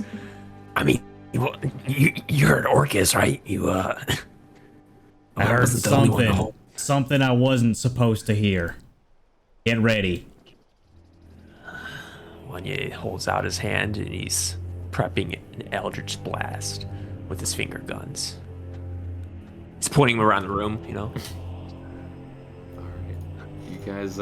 You guys get a bit suspicious and prepared for a little bit of time, but for the time that passes, nothing has yet arrived. Wonder if Santis interfered in some way. He's pretty powerful, Wanye. You gotta stop, fucking around with him so much. Did that voice sound like Santis or like the Red King? Would we recognize that voice, Tim? You have not heard this voice before. We haven't. Yeah, that was a little odd. You never had that happen, right? Like, Nope. I mean, I understand there's performance issues sometimes, it all happens. Look, I ain't no stranger to weird voices on my head, but that one I didn't see coming. Yeah, it didn't even sound like an Eldritch guy, The Eldritch guy, it sounds like echoey, dark, deep. This guy just sounded like a really spooky demon, kind of like Nasira when she gets mad, Sure. What's Betsy been doing, pacing back and forth? Actually running the establishment. Oh, okay. we're just sipping drinks, talking to each other. She takes her job seriously. That's respectable. Yeah, she needs to be let loose a little, Maybe a little. I don't even know if she drinks. Cocktail. She probably would have taken some. She would have taken some if she wanted some. I mean, at this point, we got free reign. Hey, Betya. Getting yourself something to drink? No, Betty serves guests. Just not many to serve. Mm-hmm. And you do see the three tieflings back here who are in charge of cooking, and they're quite exhausted. It seems like the other hall to the right has been requesting a lot of food, but they're still working diligently. But by now, I have their names, their entire family's names, where they're living within Janglebrook. Oh, of course. Do we see the right side? It's still black for me. Yeah. It's still black for me. Yep, and I'll say at some point, you guys, now that some of the more, different RP stuff is out of the way, you guys would take stock at the inn. There's two main rooms of the inn that has been completely added to the Loose Ends Inn. The one seems to be a large gathering hall. You notice a number of adventurers, to Baldr's distress, all vampire hunters. There is silver weaponry laid across every single table, and that's probably why Baldr's is feeling sick right now, to be honest. You notice a number of mounted heads and monster heads adorning the wall. You also notice this very large statue of some sorts of some kind of animal creature. And it is a mess in here. There is food laying on the ground, there's broken bottles, there's gambling in the corner. It is these adventurers and hunters are having the time of their life. And then just to the south of that, you notice a secondary room, which is a hot spring. It wouldn't be a place of Santa's without some kind of hot spring. And there are a couple people in there just resting their bones from a day of training or hunting. There's some other people in there doing more of the devilry side of business in here. And it's not as packed as it might be because, being they're vampire hunters, this might be the off day of these hunters, and the other ones are out in Janglebrook hunting vampires right now. But this is what you guys managed to see. Cool. This is like an anime filler fan service episode where they have the hot spring and fog everywhere. Basically. I might as well see what the hubbub's about over there. Yeah, but the inn is to you guys' choosing and discretion for however you wish. 1 second, Betcha. Wangi's gonna... You heard all that when the lights started flickering, right? I want to double check with Tim. Everyone else felt the burn in the mark in their chest and heard the thing. Does that also count for Betya? Being Betya doesn't have the mark, you wouldn't have felt that, but yes, you did hear the voice as well. Yes, quite disturbing, but you know. Might as well clue you in. Usually it's more fun to see the shocks on everyone when the trial happens, but I'm in contact with unknown forces. From time to time, they like to test me. And in return, I am offered profound wisdom of my choosing. Now, people I mosey up with tend to get sucked into this mess, so you will probably be taking part of this trial whenever it decides to show up. Something strange, though, is whatever that whispering voice wasn't supposed to be part of it. So, stay alert. Thank you. Problem. Also, apologies that you did not get to see the look on my face. I'm quite prone to wearing masks in large crowds. Well, Is it like anxiety, or is it, is it scarred? Is it... I mean, we've seen her face. It's deference to my deity. Which would be... Very personal. Is it a god not locally worshipped or openly? That's actually a Tim question. I'm gonna send it in the DM. Okay. I mean, hell, if the way I look at it, I've technically got a deity of my own, just I don't know what it is, but it's giving me something.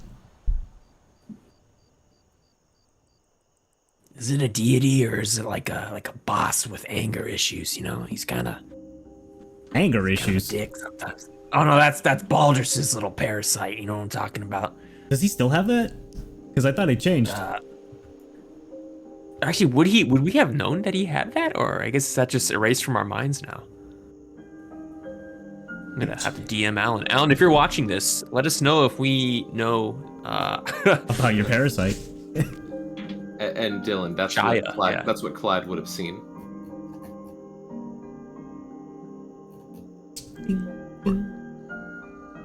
Oh, okay, or for that. Okay, gotcha. And are you asking would that be a part of this world? Correct. Yes, absolutely. Is common, well-known deity, not painful or harmful to you at all. Fairly obvious if you think about it. It's not gonna be Paylor. Doubt that. It's got to be Moon. The Moon deity. I don't know why he has this accent. Something elvish? I don't know. Well, I mean, they each their own. If you see any more masks like it, we'll probably form a connection. For whatever reason, Dylan's message is now glued onto my screen and I can't make it go away. Uh-oh. Because my Discord is failing miserably today. Yours has to too. Don't touch my Discord, please. You can touch my Discord, don't touch my OBS. I'm touching everything. No! No.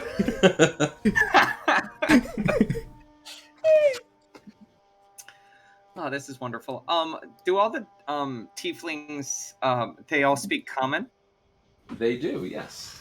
Do they also speak infernal or abyssal? Because they are tiefling, they would speak infernal, yes. All right, most of my conversations with them are in infernal. Okay. Oh no, what have you done to my Discord? And this does like hit up their ears where they're like, oh, we don't get talked like this that often, so they immediately like, I don't want to say immediately find favor, but they immediately like, their attention is locked into you and more like preferable for conversation. How did you break me like this? It was purely intentional, I assure you.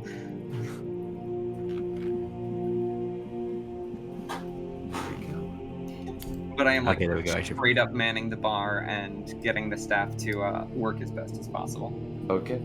And for what you guys, and there are points where there are complaints beginning to come in from here, like, hey, I needed my red ears like 5 minutes ago. Where is it? You already had it. Are you that drunk That that you was- forgot? That was the other one I drank. I asked for 3 more. Yeah, no, there it is. 1, 2, 3. They look. I point to empty bottles laying around. I already had some. Oh, you gotta pay Well- extra if you want some more. Just chuck silver at you. There we go. Where's my next one? Alrighty, coming right up. Exactly. Hurry it. That Babush. tiefling is already in the room with an extra one. Mm-hmm. Yeah, like these people are just constantly like they're just within. They're drunk. That's what I'm trying to say. And you do see, as Wanya Kess would roll up, yes, there is a group of people playing Polymorph in the corner. A high-stakes game of Polymorph, actually. All right, boys. How much is buy-in? And that's when he takes out his gold pouch. How much gold you got? Oh, well, a little more than I think to your liking. I have a lot. Wanye tucks in air, catches it. You guys have been paying the house, have you, for allowing us to use this institution for your liking? Buy-in is 50 gold. See Wanya's eyes dilate a little bit, and he's just staring like an anime. And I sleight of hand 50 gold to Wanye. And the female Wanya's looks like really going, surprised. I think he's having a bit of coin anxiety there. And they all start chuckling. Not coin anxiety, and I chuck down my 50 gold and message thanks to Clyde. But by all means, This is but a single day. then by all means, join on in, friend. He scooches up the stool. All right, what do we got here? You're doing a 3v1 polymorph match, basically. Is everyone okay with this outside of this group? Yeah. Yeah, go ahead. Yeah, and there's other things we can do, but yeah, we're just kind of going at it one at a time. So okay, we are playing polymorph again. There we go. Are there rules that are in anywhere I can find them? There are rules. in Actually, the- they are posted. Yep, in general chat of Discord, if you click the pin, Pins. there is the official rules of polymorph. So as a Wanya brief- ushers over Betya and Nasira, seeing if they want to join. Nasir's actually spent pretty much this entire time sitting down, looking unusually happy about something.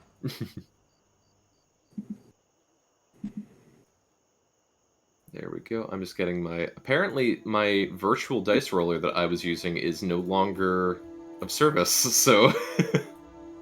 Uh-oh. I'm messing everything up today.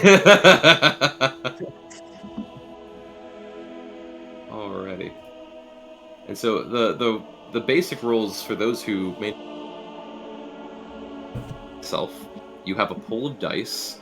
There are 3 rounds, and you can use dice from your pool of dice every turn to roll. The highest roller wins every round. You also get a D4 dice that you can use to change someone else's dice. And essentially, how am I trying to word this? Essentially, whoever wins the most rounds win. Okay, so what I'm going to do, because this will be a bit too crazy for me to do completely by myself as 3 people, being there's 3 other people in this room, you guys are going to play Wanye's competition.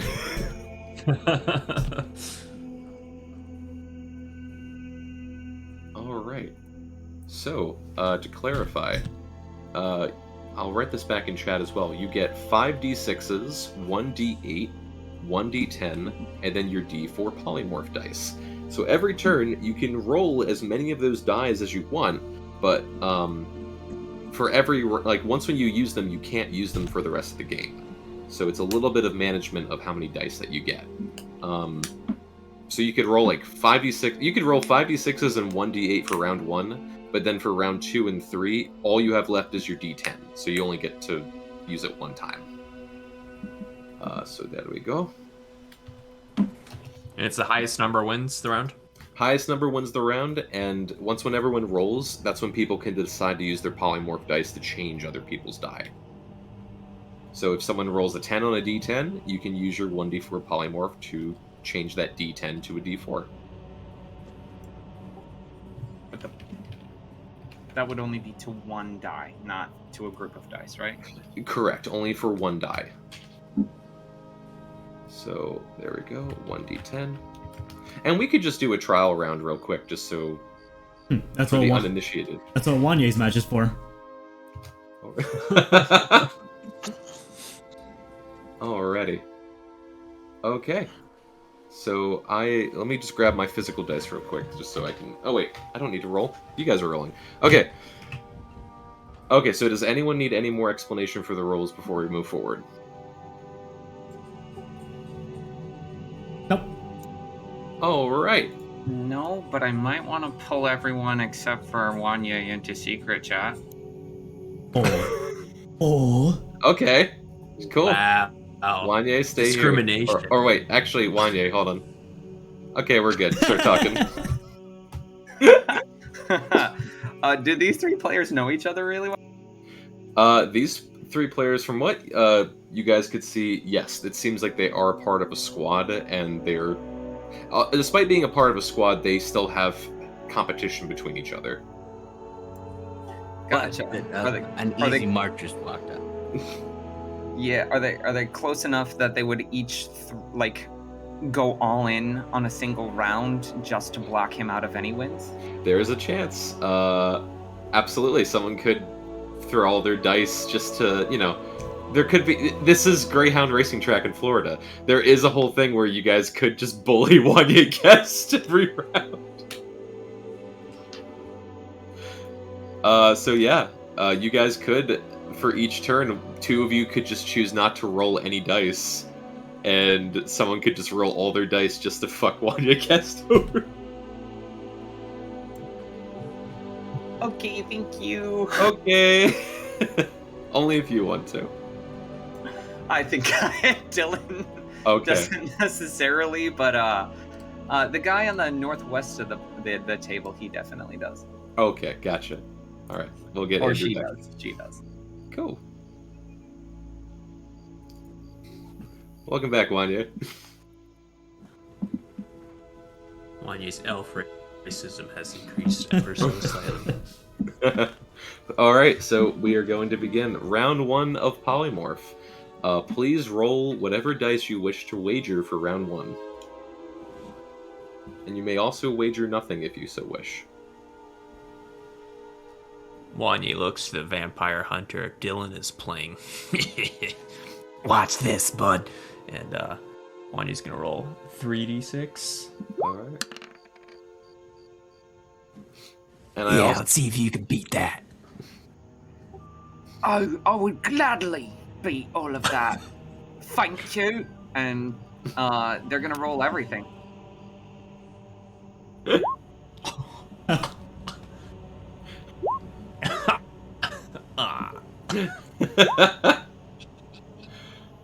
All right, 27. Thank you. Wanye picks up his d4 and then just puts it back down. And do the other two roll for this? This vampire hunter is going to stand down this round. Wanye looks at him. All right, and Clyde's character? Yeah, sure. That you're standing out as well. Oh, okay.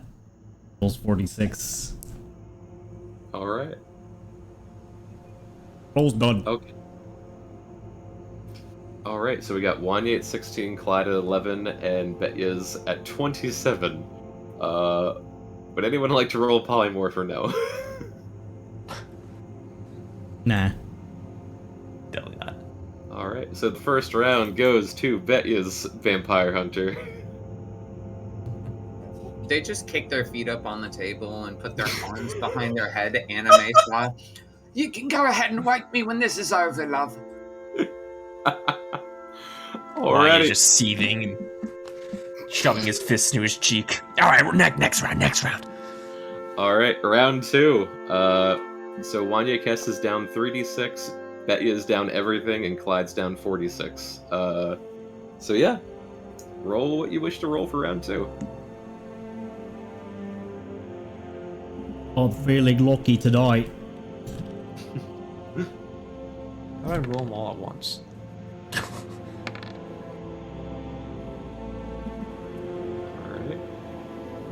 Alright. Wanya's gonna roll everything because now he's angry. Okay. And so you got 2d6, 1d8, and 1d10. 6, 1d8. And as he's rolling his d10, Are you guys having me right now? Is that it? Are you guys working together or something? No, we like helping people out, so I'm just gonna give you this polymorph dice right here.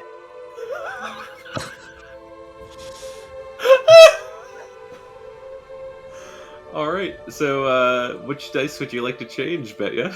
One of the D6s. Okay, roll a d4.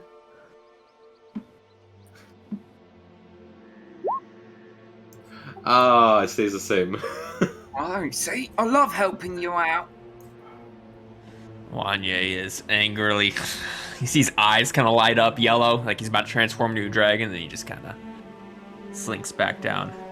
Alright, so Clyde's. Clyde's and Wanye's character are tied at 13. Would Nasira's character like to do anything? Yeah, I apparently can't remember how to properly roll, so give me a second. Okay. I typed it all in, hit enter, and it was like, no, error.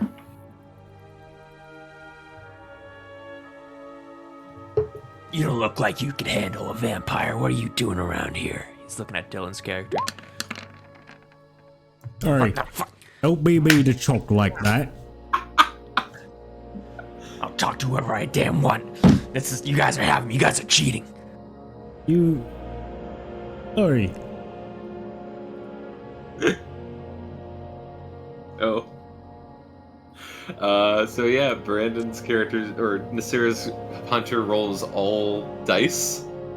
Including, wait, was that also, no, that's the d10. Yeah, rolls all their dice and gets 24.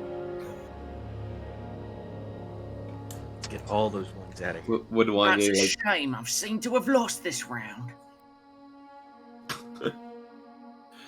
Would anyone like to polymorph further? No. Wanya might want to polymorph Okay. to a fucking dragon and eat them. No, he won't be polymorphing.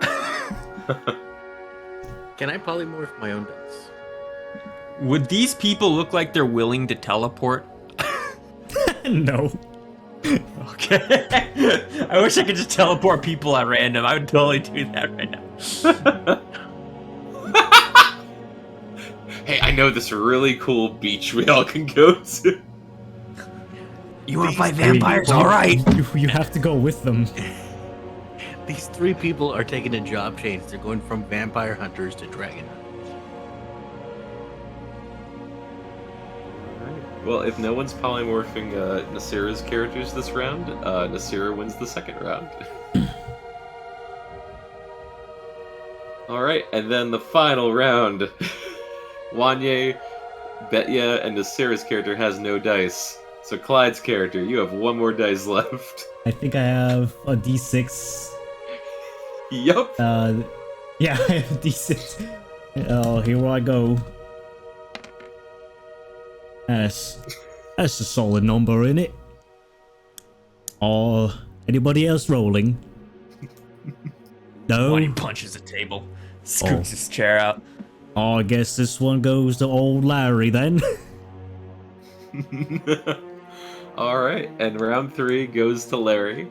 And technically, in the case of a tie, because it's a 3-way tie, you all would roll all your dice, and the highest would win. Would you all just split Wanye's money? Yes. No. Okay. Oh. The All only right. payment I need is that look on his face. Wanya just stares at you with death in his eyes and walks over and grabs Clyde really fast. Yo, Clyde, I think these guys might be. And Wanya looks What? over. Better gamblers than you? No. I think they're like mind reading demons or something. We gotta take them out. If they were, I'd probably be sensing that. We gotta kick them out. I talk to you without opening my mouth, you know? Yeah, I know, and your eyes are glowing red and yellow, and you can see if you're in an ethereal plane. But these guys, look at them. And he's gonna point to Dylan, who I assume is laughing at me. There's no way. I'm a pro polymorph player, Clyde. Larry said, I think he's consulting his sugar daddy. Oh, what a shame. We're going to have to earn more off him. You see, Clyde, you see Wanya's hand kind of glow yellow and orange, and yellow and orange, and his veins start growing yellow and orange. He's gonna fire a firebolt. What? A fire Unless bolt Clyde or stops him, but yeah, bolt or firebolt. ball? Bolt. Let's see. So we've let go of the reins, and now the cart is veering off the side of a cliff. On a one, I push your hand to the side. On a 2, I let it happen. Did it not roll? Oh, there we go. Oh. Whoever made the sugar daddy joke is getting fireballs. Yeah. Alright. Clyde will like roll his eyes as you start casting. Okay. Say that one more time. And he fires 19. I didn't plan for this to happen today, but I'll definitely say that hits. Well, I guess I'll roll damage. Roll damage. A sugar daddy comment. Alright, so 10 damage on, I want to say it was Betya's vampire hunter. I didn't make the sugar it daddy was me. Oh. It was me. It was Larry! Sorry. It was Larry. Sorry, I got a little tunnel vision there. So yeah, He Larry just wanted to kill Betya. Larry gets shot with a firebolt. How does Larry respond? Does that take out all of his health, or how much of that is it? Oh no, they're vampire hunters. They're capable. Larry will probably like get it across his shoulder and be slow to react. He'll probably be like, that's a little rude, isn't it? And he'll take out a knife and pin it to the table. Yeah. Do we want to roll for initiative on this? Yes. No! Okay. Let me look up the quote unquote monster stat block real quick for you guys. No, don't do it, Larry. We took him for all he's worth, and that wasn't much. It's not worth a fight. I'm sure he's got some more left in him. Which one would this be? Okay, Considering what he just fired at you, I'm not so sure. I want to see more. I've been bored lately.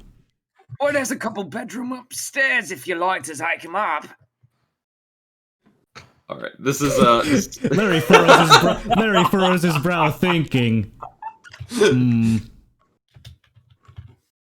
I don't want to catch what he's got. Are we fighting him now? Why he's just really confused. All right, I'm gonna give you guys, just because this is a little improv for me. I'm giving you guys the knight monster stat block. So you 3 are knights.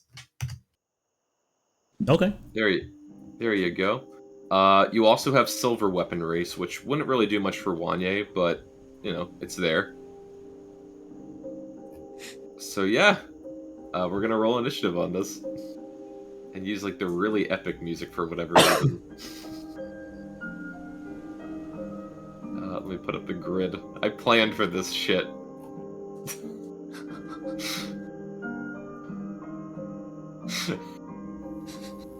Alright.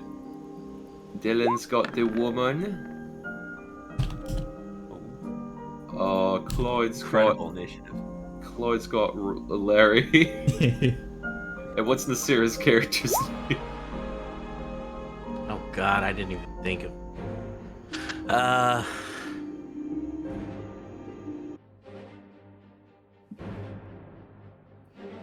Don't have me name a character just right off the top of my head. I'm bad at naming. Clarence. There you go. Alright. And I'm gonna Clarence, add... Larry, and I called you Chuck, but you can go ahead and do whatever you want. Even though you're a female. yeah, Oh. Chuck is short for Charlize Theron. So yeah. Yeah, let's go. Alright. So, and if you click on your respected character, I added your health to the red circle. Oh, let me add turn as well. I am a health. Not what I was expecting. Wanye doesn't like to be shit talked by normies. His friends is okay, but 19. Fiddlin'. Oh, wait. There we go. How much did, Oh, bet you got 13, sorry. I'm blind as hell today. And then how much did Clarence get? 11? Alright. There we go. Wanye, what is your dexterity? +2. Alright, you would go in front of Clarence. Neat. Alright, Larry, you're up. I, after putting down the dagger on the table, Larry like slowly gets up and he lunges towards Wanye, shoving him to the ground, trying to do a make him prone. So, Okay, so athletics. Would it be a grapple? Yeah, a grapple. No, this would be a shove. Oh, okay. Yeah. So, let's see. You can make an action attack. There we go. What the hell is shove? I gave me the whole encyclopedia for shove. Yeah, it did. You can use the attack option to make a special attack to prone or push it away. If you're able to make multiple attacks, the attack replaces one of them. Yep. Yep, athletics versus athletics or acrobatics. So yeah, you can make him prone if you wish. All right. So +3 to your roll, Larry, and then Wanye make athletics or acrobatics. Come on, baby. Come on. Right, it's time you learn some manners. And then he comes in with his multi-attack, swinging with a knife, non-lethally. Well, I think the shove is one of the attacks. Exactly. So then his second attack would be... Advantage. His great sword knife, I think. do I only use a great... Oh, I see. Unless you want to have a knife. If you want to do You can something... flavor it as a knife. It is a yeah, knife. It's a just knife. roll It's a same knife. damage. Yeah. So +5 to hit. At advantage since you're prone. It's a Crocodile Dundee knife.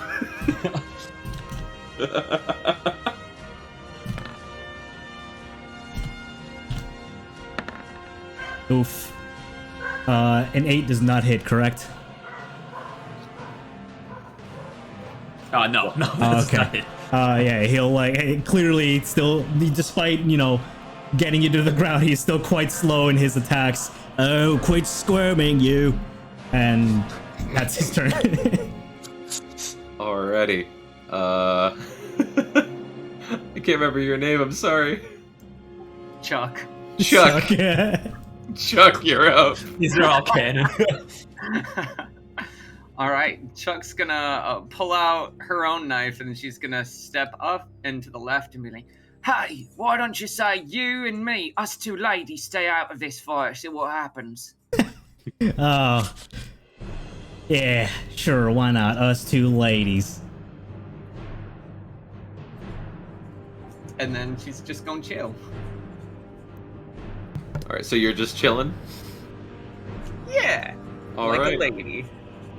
Wanya, you're up. Wanya's gonna dodge left when he takes the dagger down and dodge right, and then he's gonna, his hand lights up with arcane lightning energy. He's gonna grab your ankle and do the classic zap and dash. With prestidigitation. Huh? Nope, I did not cast prestidigitation. That's the Shocking. wrong spell. It's a -1 attack, so 19. That, ooh, just hits. Oh yeah, you see Wanya is he grabs Wait, your greave and he Wait. goes. Wait. I parry as a reaction, adding +2 AC to my attack. Fancy little trick, you go there as he shoves your hand out of the way. I like the sound of your jizz, Magic Man. Oh shit, what's Wanya gonna do? You are still prone, by the way. Yeah, I'm gonna. Would that attack have been a disadvantage because you're prone? Anyways? I guess I think I could stand up as a free action, Yeah, right? half your movement. Half your movement. Half your movement. Wanya is now. Oh man, you can't cast immolation. I'll catch the fucking place on fire. Wanya's gonna spend the 2 sorcery points to use that as my bonus action. I'm just fucking punch him in the face. Would that just be attack. Unarmed strike, bang. He's gonna go for a right hook. Oh, 18. it meets. Oh yeah, he's gonna just classic Wanya, bang, 3 bludgeoning damage. Oh, that tickled. What the hell? Is that your turn, Wanya? That's Wanya's turn, yeah. Alright. Clarence, you're up. Clarence is going to, hey, no one else is taking charge. Use leadership on, I've already forgotten his name. Larry. Wanya? Oh, Larry. You are hostile to my team. Yeah, that's on true. Larry. I'm going to use leadership on Larry, saying he lost. He's a sore loser. If he wants to fight, you can show him what to do. And then I will just move. Let's see. I'm standing here. I'm gonna move this way. Okay.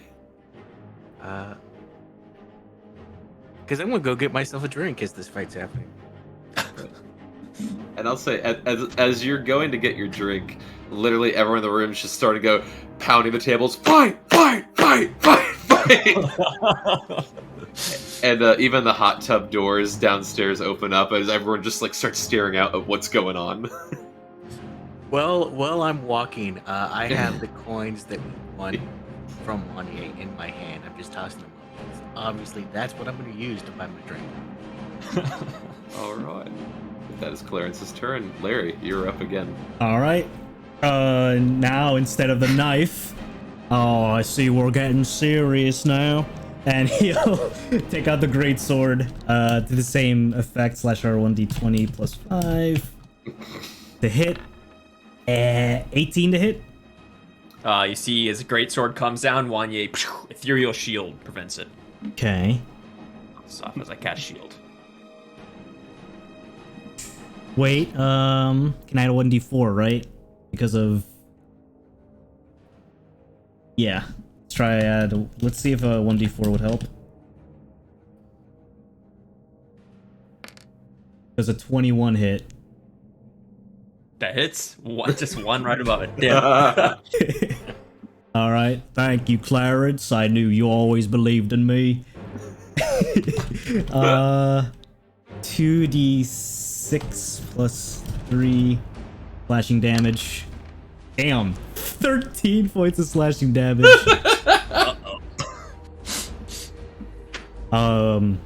He attacks again. So in the background's like, yeah, kick his ass! This one's for you, bub. Oh shit. So total 21 points of slashing damage. 9. All right, not more. Alright. At this point, Clyde would use his reaction to just say, this is getting interesting. First one to draw blood takes double of what Wanye bet. And for mechanically sake, I guess draw blood would be half health. Okay. All right. Alright. That's his turn. Alright, Chuck, you're out. Ooh, well, that just made this interesting. Help action.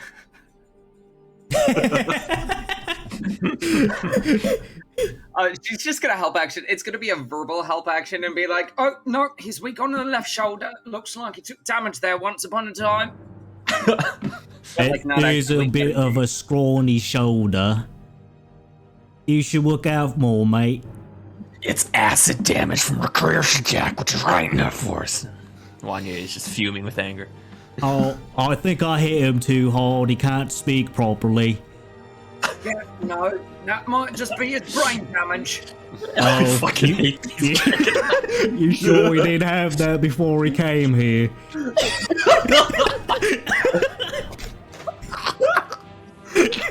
no, we got no formal education. We're still smarter than him. Holmes says I was the smartest. Oh, I Mama love always it. had brain damage as well. God rest her soul. He's got a fucking fireball. She's not dead. She's in hamper. Do we simply have She's Forrest dead Gump, to me. the vampire hunter?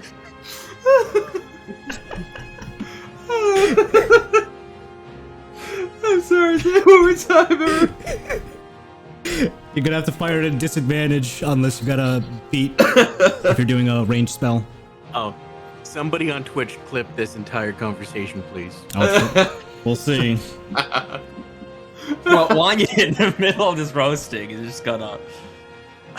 He's gonna go for another punch, but it's gonna be shocking grasp as it's Okay. fused with lightning and his the lightning of his ancestors right across the face. I 18. I parry. His AC is 18, so plus I get a 20. You see Wanya's eyes glow just ever so slightly. Parry this, you filthy fucking casual. And he's gonna cast Hold Person on you. All right. What do I need to roll? You need to roll a Wisdom saving throw. He is the smallest, to be fair. Oh, plus 2. God rest her soul.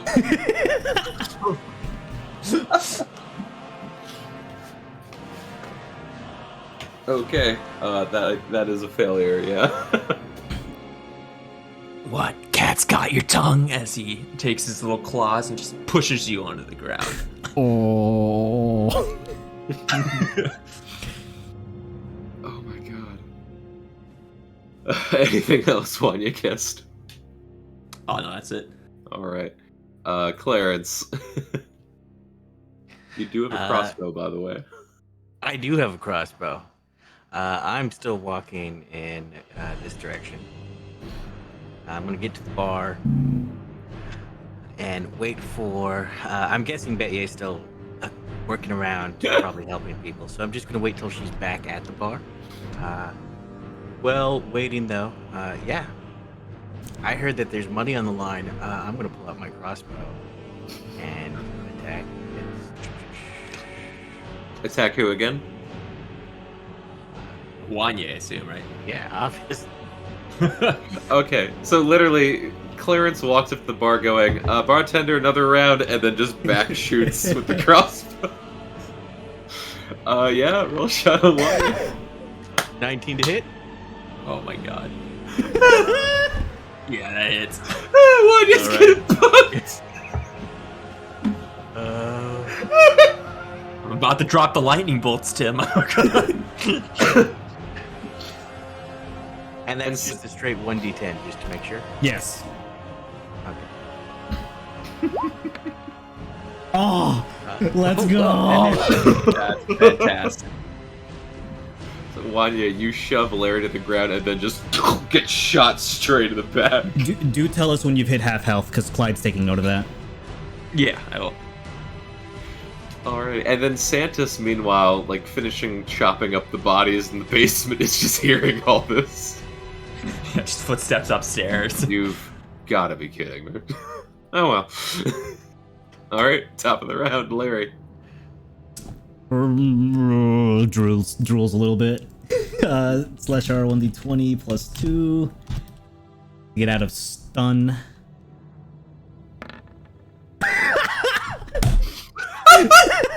Oh my fucking god.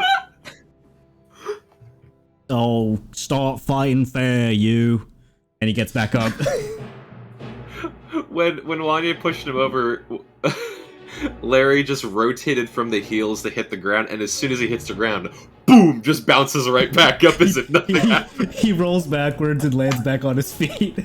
Alright, and then he just does that. Alright, was that the top of the round or the end? It's the end of the turn. Alright. Chuck, you were up. These rolls are stupid.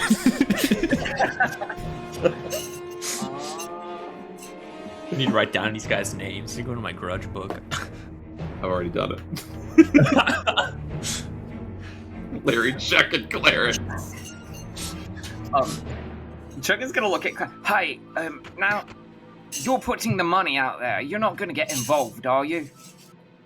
Not unless it affects me too personally. All right, mind if I squeeze right past you here? Go right ahead. Go right ahead, darling. Thank you. She's gonna great sword him in the back. Yeah! This is just fantastic. Oh. I don't feel great doing this to him. My heart's not in it. Ah, you ain't killing him. You're just drawing blood. Not with that form, you're not. Alright. And it's a Well, multi-attack. if that's how you feel. Attack again. 12. I've got the worst. Wait, is this it? No, you don't do up. I mean, this is just embarrassing, Chuck. I mean, come on, even Larry at least managed a couple hits. Chuck's had too much to drink tonight. Don't be mean to her.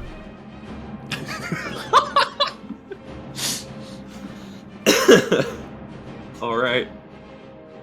There we go. Chuck, is that your turn? That's the shittiest turn I've ever taken, but yeah. Now you know. Well, you DM. You know at times when a monster just rolls flat for a whole round. Yeah, the only success I had when I was the guest villain that one time was not even the bucket of lava from the imps. Mm-hmm. Alrighty, Mr. Wanye. Or guess. Let me play. Now, to earn the money, do I have to draw their blood, all three of them, or just one of their bloods? Whoever, well, it seems like it's a 3v1 and Clyde made up the rules, so Clyde's going to call the match whenever he sees enough blood spilled. Shit, I did not mean to do that.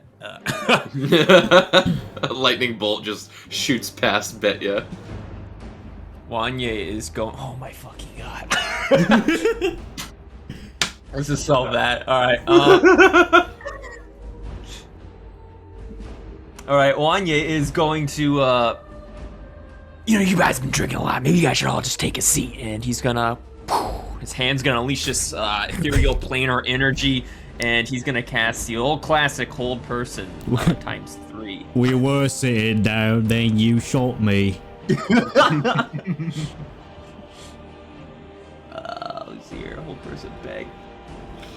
Alright, so all three of you have to roll. I thought that was some laugh. Wisdom saving throw. Yo, scaring Lily. Lily, his name's Keith. Who's Keith? He was my friend. Oh yeah. 9. Sit. You see the RuneScape sit text appear over Wanye cast as he emotes to the ground. What the hell? Oh yeah. Me Plus could 2. be a plus Oh, 2. Oh, it's even a 17, not 18. Oh, Oh fuck. Okay, so only Larry again. yes. Okay, so Wanya, you do this finger trace in a circle around everybody, and once again, just Larry.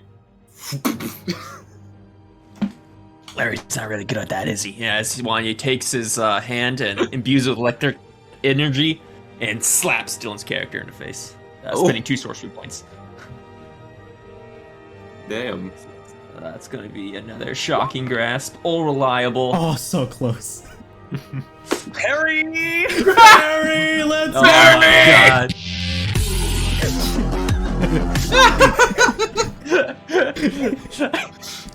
You see Wanya's hands kind of sore from getting fucking carried so much.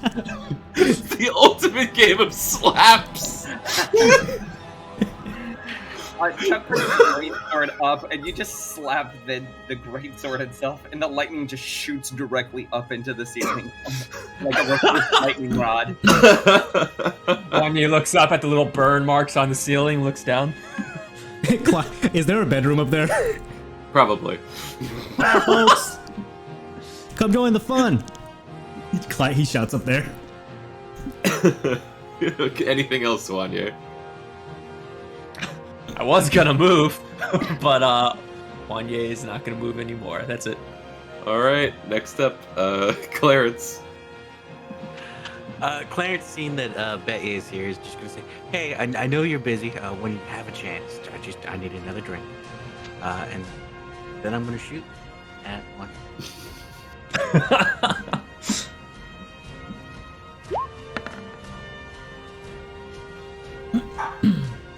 Alright, that is a miss.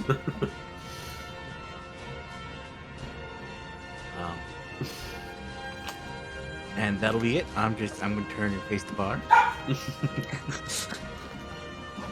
Can Betya roll into this? Like to roll into combat?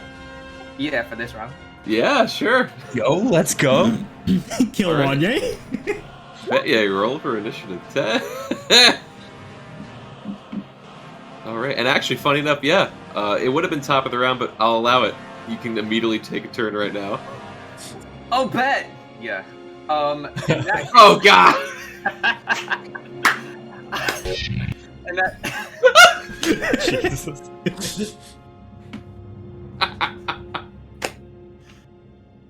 Oh.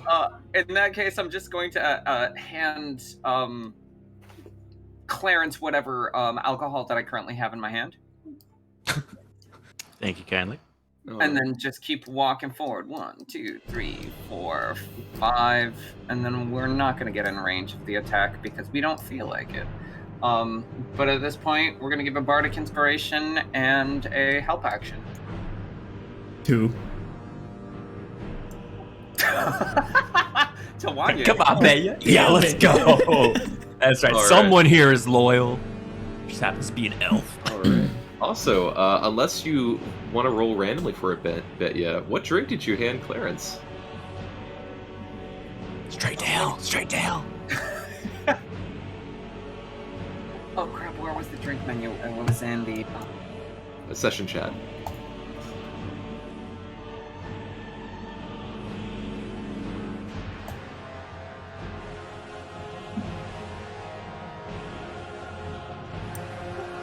Why not? Let's go straight to hell. Alright. Clarence, does Clarence accept? He wasn't specific. He doesn't know what he was handed. He's thirsty. Clarence takes a drink. Alright, so for Clarence, straight to hell. You gain advantage on all rolls until you roll a 1 for an hour. And then you gain exhaustion if you roll a 1. Yeah, exactly. Yeah, so you have advantage. Yeah, advantage on all checks until a nat 1 is rolled, and then you get exhaustion. Exactly. Oh shit! I thought it like actually No, said hell. you should have done. You should have done Abyss. Shit, that's it. All right, so Betty, is that your turn? So far, yeah. All right, Bet. Top of the round, Larry. Roll for hold person. 20 plus 20. 7. All Larry right. stays down. You are still held at the current time. Alrighty. Next up is Chuck. Oh, this is gonna be wonderful. All right, Chuck is again gonna do the great sword attack 2 times, and these are both at +5.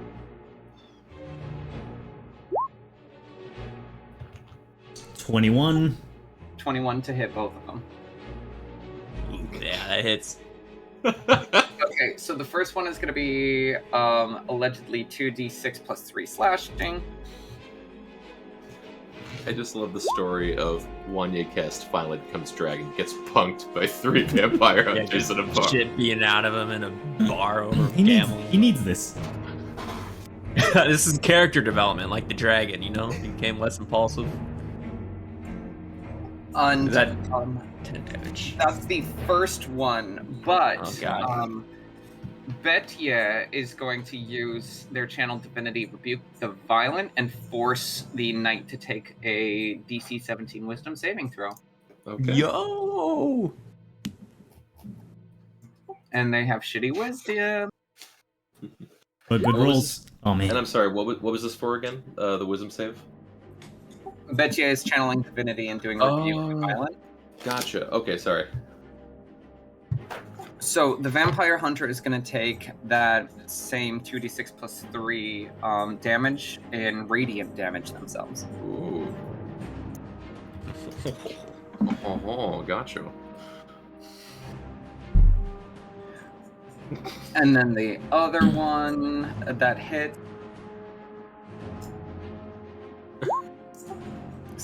10 damage on top of that last one. Oh, so 2 10 damages? A 10 and a 13 because it's a plus 3. Okay. I think I might be at half elf. Oh no, I'm just barely over it. I'm almost blood. Alright. And if that is your turn, Chuck, it is Wanye's. Wanye's gonna stare at the one standing in front of him, and he's gonna do the old classic. As he winds up for an uppercut, and he's gonna imbue his hand with electricity, and yikes. Would you like that in a bardic inspiration or a Oh! an advantage on your roll? Is that 1d6 or is that just advantage? It's either. You can either use the bardic inspiration for the extra die or the help action for the advantage. Betya is your wingman. Yeah, I bet you it's coming in clutch. I think I'm gonna let's do advantage. Oh yeah. Hey. As he just bang right underneath her jaw, or person from each jaw, which is 10 lightning damage. Damn, so Chuck took 20 damage in the span of their turn and Wanye's turn. I think in Oh total. yeah. Then God as damn. Wanye's gonna slide past and just give her a pat on, or Chuck a pat on the back. Holds out his hand for Betya as like a high five. Betya high fives. Bang! Watch this. He turns around and you see him, just his whole entire form starts glowing with ozone, with blue energy. His eyes briefly turn light blue, and he's gonna take his fists and punch the ground. And he is going to cast a spell no one has ever here seen. Teleport. No, okay. Yeah, can you imagine I just did? Chain lightning. Oh God! Here we go. As you see, while he punches the ground, fuck, Larry, the one in front of me is the first one who's going to be taking the brunt of the damage, and then two other streams. This guy hasn't been fighting at all. Oh, I mean, yeah, this one right here. She immediately ducks under the table. Yeah. She's gonna take damage. Everyone's pretty much all the bad guys are taking lightning damage. That's a shame because Larry automatically fails his saving throw and is killed or knocked unconscious. Can I make it so he's unconscious, or? Yeah, you can technically do this as non-lethal damage if you want to. Okay, yeah, I'll do that. All right. So yeah, this electricity just zaps through Larry's form. All right. And upon observing, Clyde will cast Prestidigitation to ring the bell. That's over. It appears Test has succeeded in taking out one of yous, so he wins. Wanya puffs out his chest, cracks his knuckles, cracks his. Yeah, let's go. Yeah, you thought, huh? We're gonna shoot with a crossbow again, huh? You're gonna get attack me in the back like a coward, Larry. You son of a bitch. Which one's Larry? You're Larry, right? No, there's the one further down. Oh fuck. Larry's just like fucking fried on the ground, or No, that's Chuck.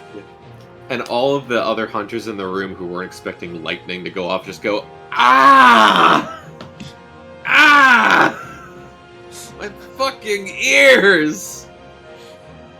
I got to say, you're better in a fight than I thought you were. If you ever need any help with anything, let us know, and we'll totally help you out without stabbing you in the back this time. Wanya doesn't even have to roll an insight check because he perfectly believes. You know, that what can I call you guys by? What's this group?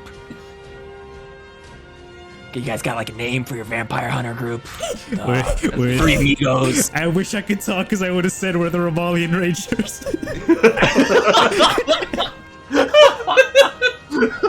Honorary, of course. Wanya taking the gold from Clyde is gonna wave to the bartender, which I assume is Nasira. Wanya's gonna take the gold from Clyde and then give it right back. Let's get a round of drinks for my new friends here. Betcha zips to get the round of drinks.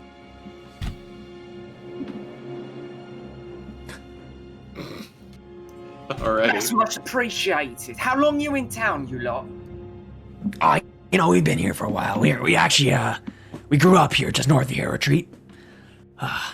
Good times. Yeah, you ever been to Fort Worth?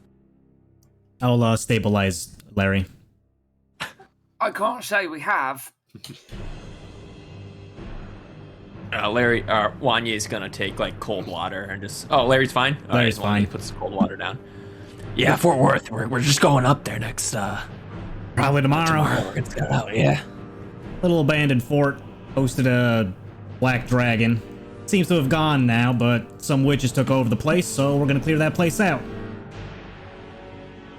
You guys don't do witch hunting in addition to vampire hunting, do you? I'd have the tools for it. I mean, witch, I assume, just, you aren't they like allergic to water? You just stab them and pour water on them. I'm not an expert in witch killing, of course. I don't know the exact techniques or ingredients that are required to melt a witch, but I read this one book, Dreams Beyond Reach. You heard it? Not much of a reader, but if I was, then I would probably say that sounds absolutely stupid. Oh, why's that? A witch being killed by water. Oh. I mean, the hero in the story, he takes the water that was like holy water. He pours it on her and she melts. She's like screaming and she's green. It's like, my pretty. You had a green witch. A green witch. I mean, what color are witches normally? Aren't they green? Guess we'll find out tomorrow. So, you asking if we go with you? I mean, if you want. Wouldn't How be much thinking. does it pay?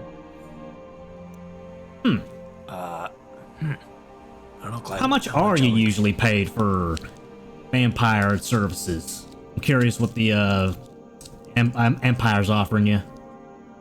I'd say it's about 50 gold per fang. Per fang. We could do that for like witch nose, Make it by water and you've got a deal.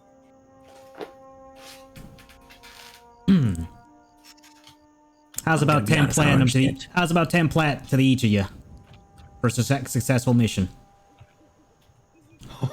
You've got a deal. I want you to bring your best.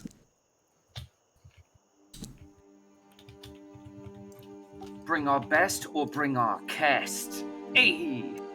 Hey.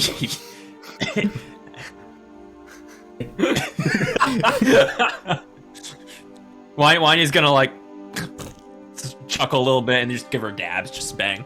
And, God damn it. Right. Well, that was fun. Make sure, make sure Larry's tended to before tomorrow.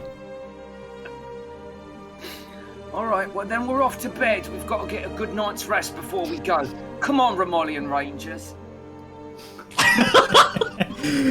Wanya looks like Clyde. I laughed. Clyde starts laughing. Excuse me, before you go, what'd you just call yourselves? Romolian Rangers, like ovens, range, not ranger. We don't want to be associated with that.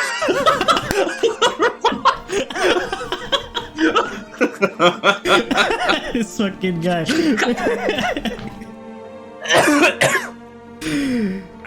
That is. You see, Wanya does exactly what I did. He's just choking right now. Is genius. You failures are a hoot. Thanks. Well, see you in the morning. Yeah, rest well. Oh, and if you want to come up for any other reason, feel free. Maybe I'll give you a surprise. How do you do that, Clyde? Do what? I'm just talking. Every woman just intoxicated by you. Might as well wash up. I'll take a dip in the. I'll take a dip in the sauna for a bit.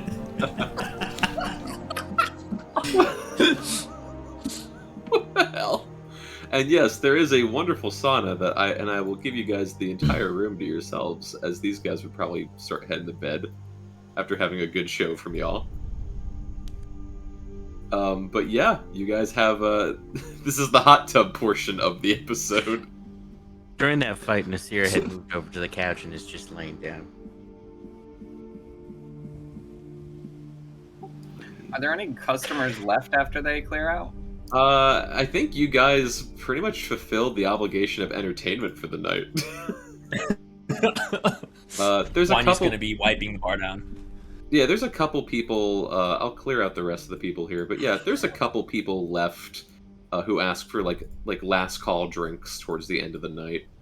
But for the most part, yeah, pretty much everyone just closes up for the night. They get their fill, and yeah, we're good. The tieflings lock up the main door for the night as well, and you guys have the inn entirely to yourselves at the moment. Wanya, you look pretty damaged. Do you need any healing? God, I've been through far worse. Wanya's gonna show her the acid burns on his left side. Say, And Wanya's gonna look over, see if Nasira is like listening. thanks for your help back there. Baya. What are allies for? You see Wanya, a genuine smile kind of forms on his face. And he's gonna go back to wiping the counters. Betcha's Hey, gonna say. Betcha's gonna start busting this end of the bar and add in, because I know you would not be friends with an elf. And then she's gonna take all of this stuff into the back and start washing the dishes.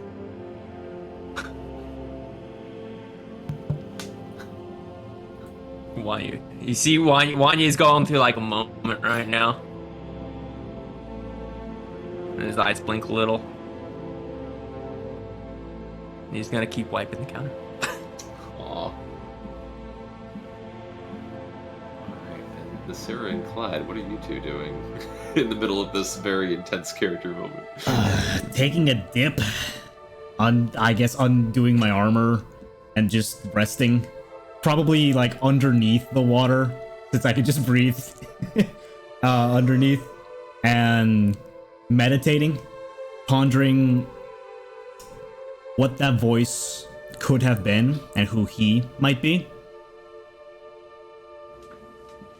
I'll say make an insight check.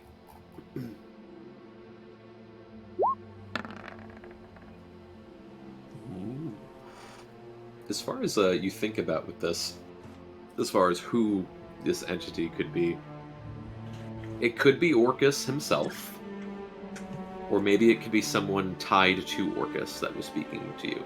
And being that it happened in conjunction with the chess mark glowing, it's most likely someone of Orcus's brigade.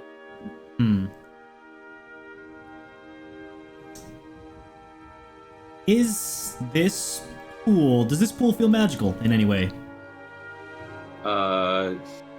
Subjectively, yes, it is very magical. As far as magics itself, could it be used as a focus for scrying like the pool Pelna used? That's a good question. I would say with enough time or energy, most likely, yeah. Most likely, yes, you could probably use this as a pool of scrying, but I'll admit, it's probably something that like you weren't aware of was possible or really saw in action until that moment, so you could try to practice on the pool if you want. Let's see what Bonnick's up to. Alright, and are you casting scry? Yes. Alright. I'm gonna, I guess, should I post the whole thing? Yeah. Yeah, just so I can... Okay.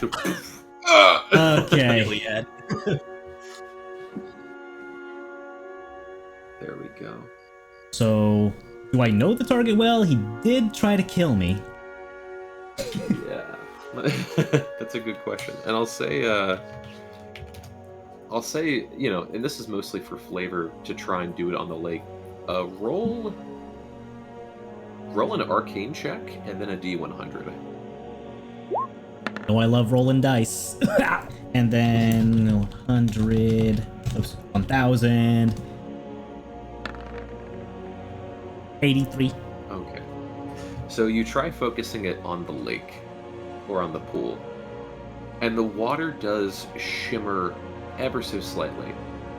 And it's mostly because since you're aware that it's possible, since you've seen it yourself, it's a little bit easier to try and do. Try as you might, the pool only shakes slightly. So you know, if you practice it enough, you could make it possible, and then perhaps make a scrying pool of your own that you would cast for free. I would definitely set that up at Abyssal Manor.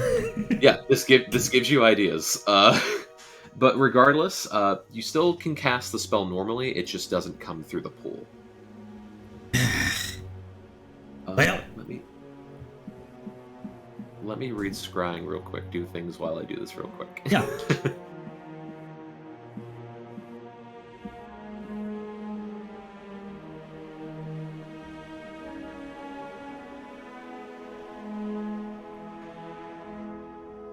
Okay.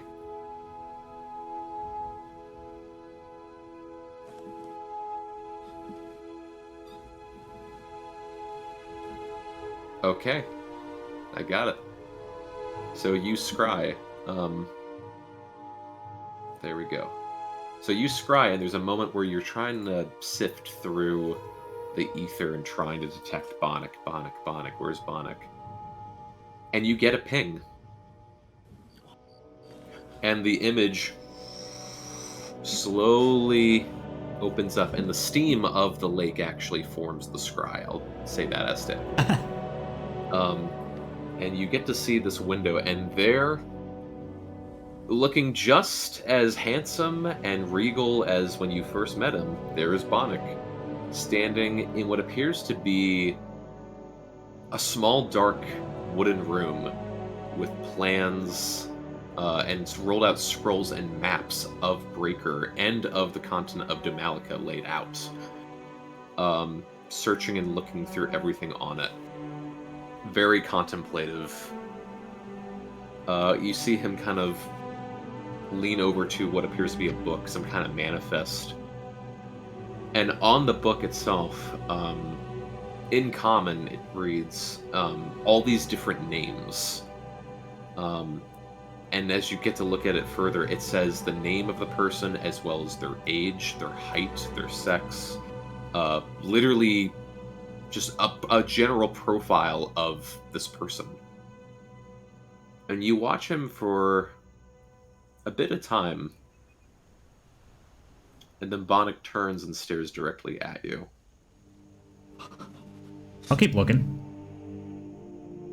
And he just stares and smiles. And then just shakes his head no at you. And then as he turns back towards his books and material, the scry fades. All right. It seems like Bonnick doesn't care whether or not you're watching him. It also seems he's still out searching. Doesn't seem that confident in his location-seeking skills. I'm going to message or cast sending on Gretchen. Okay. Message would be... I'll type it out.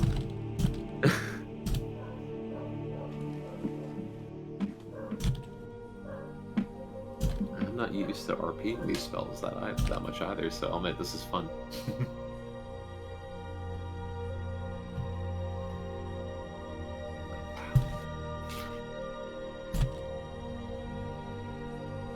I love who's the one putting the blocks all over the inn. I'm cleaning. Oh, okay. Yeah, I thought that was a cleaning solution. It's clean. Gotcha. There's no No way more to pick bottles up- anymore. Yeah, Yeah. the ham's gone. That's what Clyde sends. All right.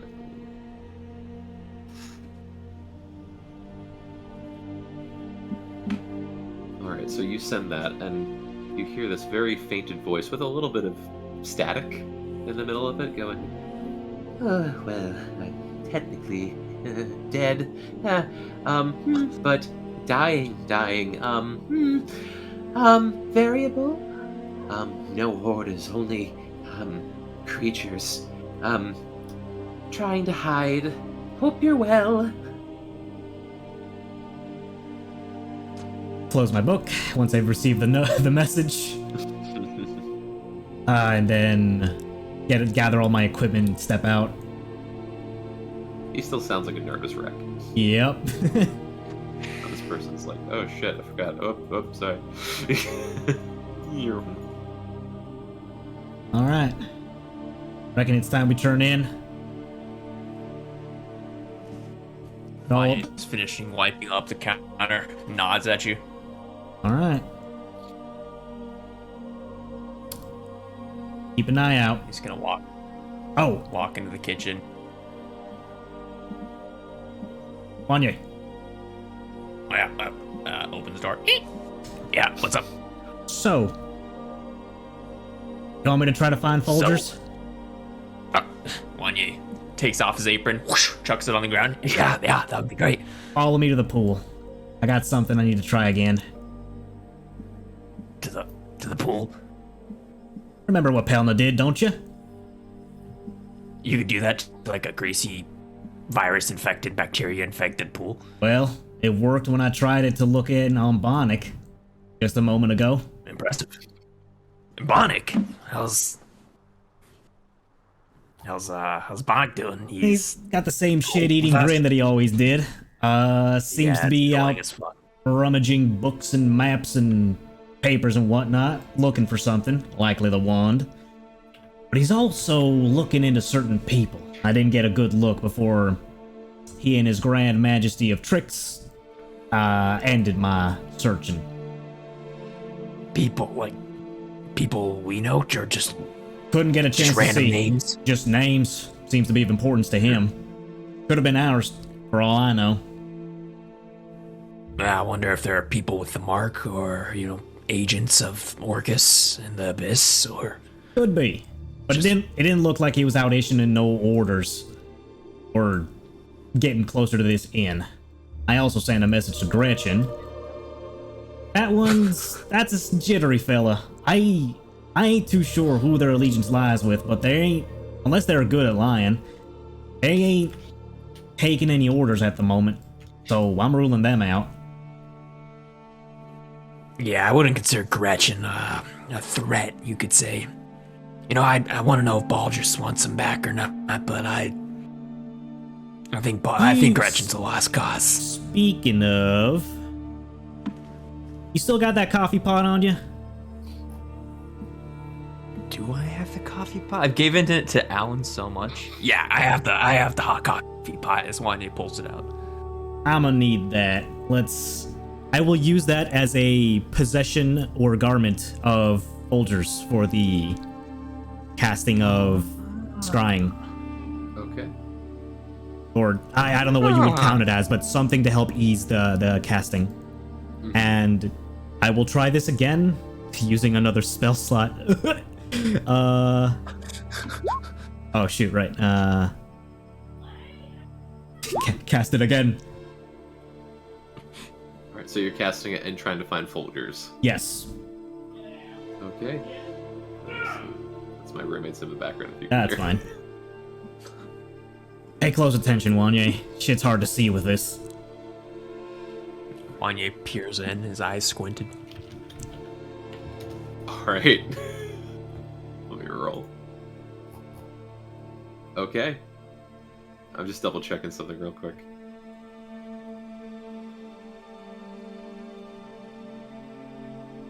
Okay. Santa said he's off the. Oh, No, you can go. It's okay. Sorry. he's gonna tell Clyde. Santa said he's off to find himself. Had a sword. Wanted to learn expertise in becoming a martial knight or something. I don't know. In service Guess of we'll find out. Orcus or us? Well, let's hope the latter. Yeah. Hopefully his familial ties are better than mine. Alright. So, you, are you trying to do it from the pool again as well? Yes. Okay, Arcana and D100, please. Okay.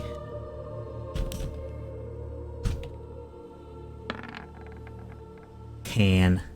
Alright. So this time it's kind of the flipped version. You're able to focus on the lake more and have a deeper concentration with it. And you feel like you do, this is still a new art for you, so it'll still take time.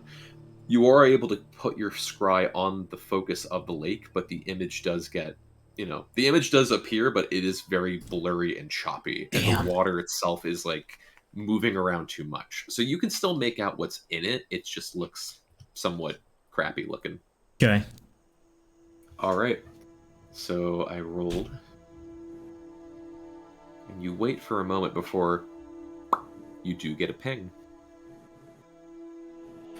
And the lake, and Wanya, you look in intensely as, the image begins appearing and knowing that it was successful. Let me look something up real quick, but while I'm doing that, can both of you please make general intelligence checks? Uh-oh. Bam. Oh no. Crap.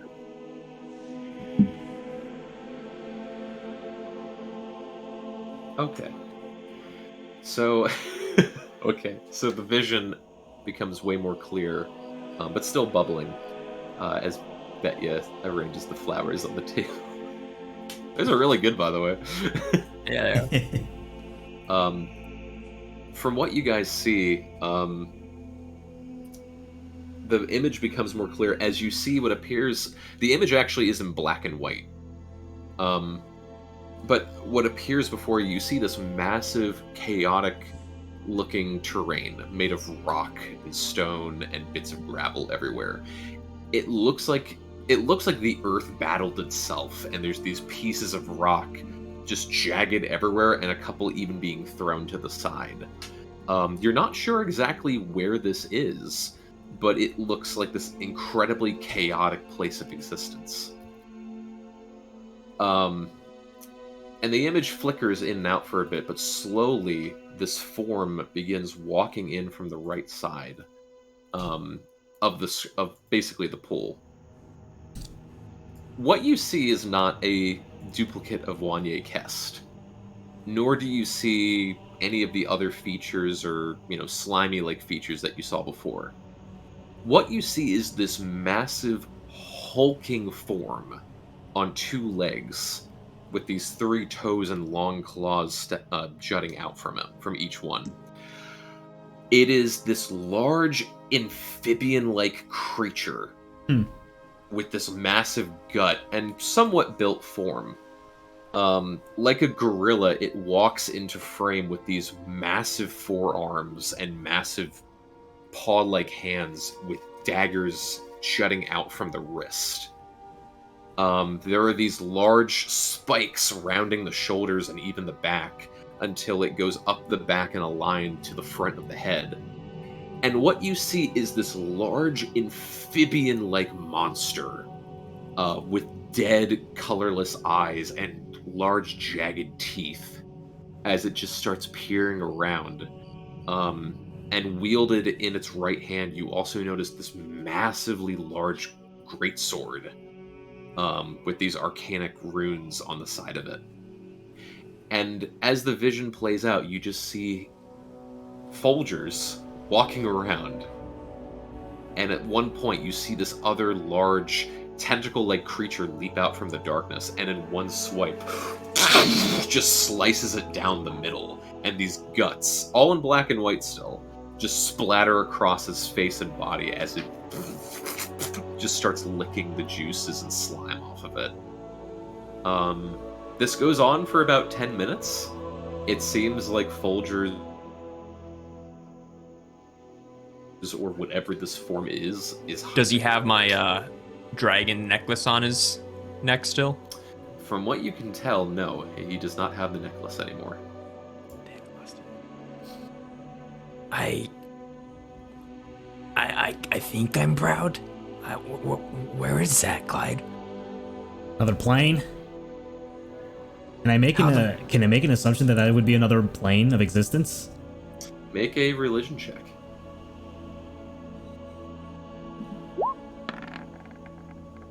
$13. You do think about it for a bit. You're not sure exactly which plane this would be specifically. But yes, this is absolutely another plane of existence. Could be the Abyss, could be the Hells. I mean, didn't see much lava in there, but the Shadow Fail for all I know. Didn't seem to be too positive of a plane. Yeah, how the hell did he just swap planes? He's only like, what, a year old? Maybe it's an innate thing they can do once they grow of a certain age. Did he inherit my bloodline? Is he able to cast plane shift or something? I think I'm proud. He looked like he was doing well, he looked healthy. He looked out of his mind. Like a demon would. Okay, well, I wouldn't say out of his mind. I would say he's in his mind. He's toned and he's slicing everything that's alive around him. Sure. Because he's training. And if he were to ever come upon us, you think he'd just, open his arms wide open and give Daddy a hug? Oh, there's only one way to find out, right, Clyde? And you want to find out? You're still sure that thing, you're holding on to the idea that that's your son, that it cares for you? I care for it. I don't care whether he cares for me, but you know how it is, Clyde. I don't. Not with that thing.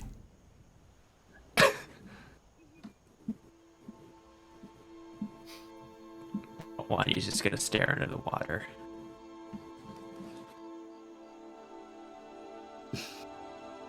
All right. As Betya lays out the. Oh my god, the fucking menus, dude. Uh-huh. Oh my god. It's amazing. Just went to Kinko's real fast, sprint some off. It's called ADHD.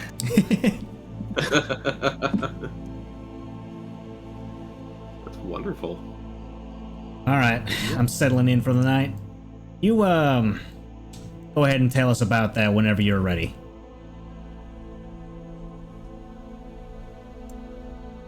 The menus?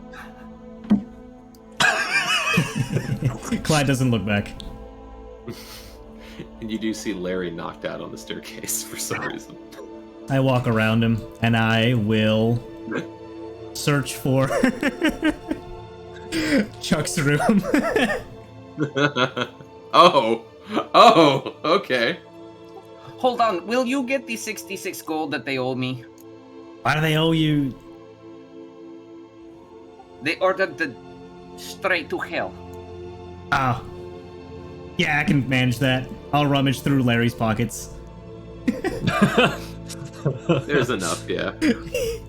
Oh shit, here you go. Plus tip. I give you a wink and a smile. No, the tieflings behind the bar, they need, they're basically indentured servants.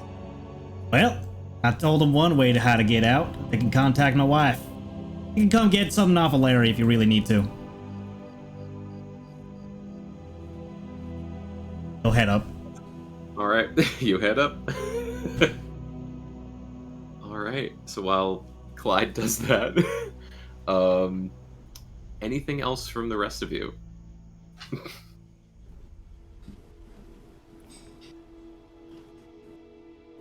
None from me. Just gonna set out these menus. Okay. Does Wanye feel like he could transform into a dragon right now if he wanted to? We as far as that goes, you were a dragon and transformed back to bipedal, and the rule that we made was you can do that once a day from one form to the other. Okay, cool. So pretty much like once it hits quote unquote midnight, you can transform back, but Now, you have to wait a day. You said we were under extreme survival or something like that. Does that still apply?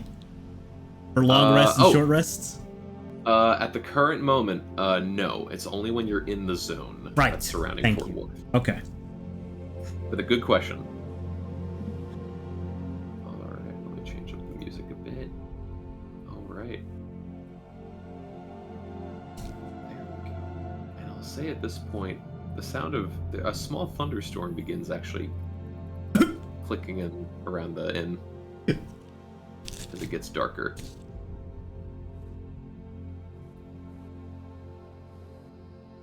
Oh, it sounds so cool.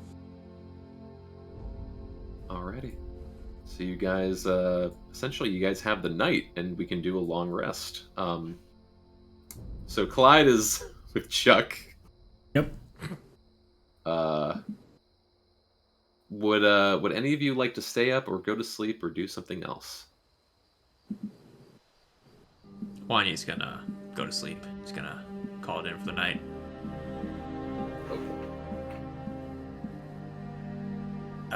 Sierra, you got the night shift.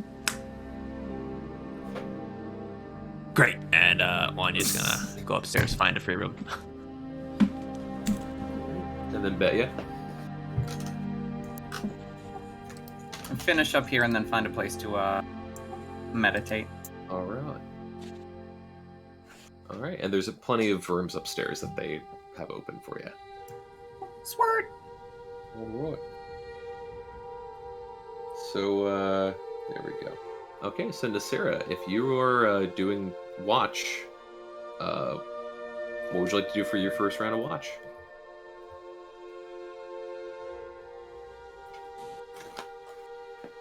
Sleep.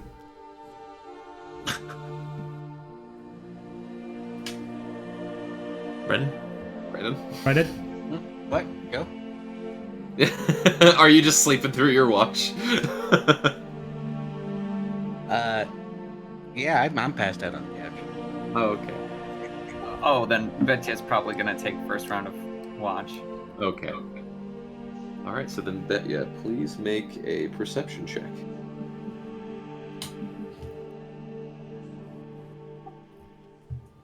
Can I just use my passive? Sure. Yeah.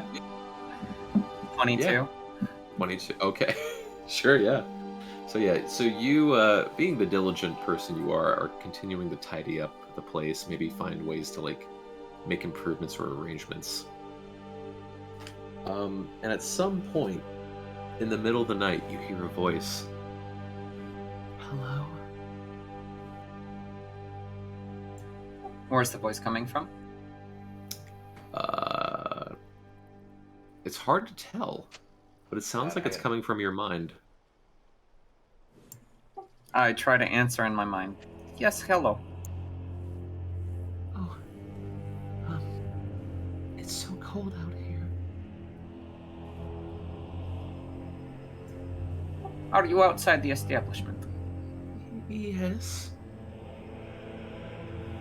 And you need to make your way inside? Yes, it's so cold. But please, can I come in? I will be at door momentarily. Please hurry. It's so cold. All right. And are these fences to the very far left? Fences to the far left. Where ping it real quick. Oh, those. Yeah. So basically, that's just a small, like, little swing gate. Like, it's really small and tiny. I'm gonna throw this out real quick, just because this is what I think Tim was aiming for with that hello.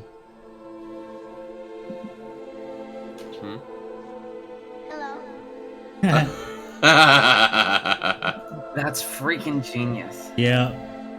Nice. Yeah, basically. All right. All right. Yeah. I crack the door open a bit. Do I see a form? You open the door, and you just barely get it open. The torchlight is out, by the way, at this point because of the rain. You do not see a form from the however much you crack. All right. I've got night vision. Is that still the case? From what you can see with night vision, from what you've opened of the door, you don't see anyone yet. Just lightning, like the thunder in your audio is just striking at the perfect moment. It legit has me slightly rattled. Are you able to show yourself? Yes, I'm outside. I do not see you.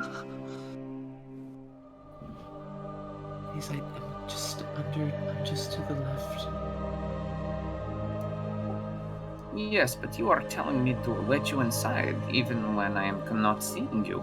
You need to do a little bit of the work for this relationship to work out. The door's quite heavy. Oh, I'm not asking for you to move the door. Just move into my line of sight. I'm in front of you.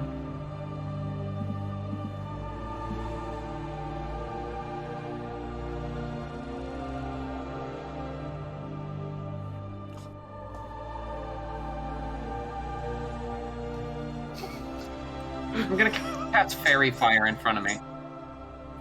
Okay. Smart. Alrighty.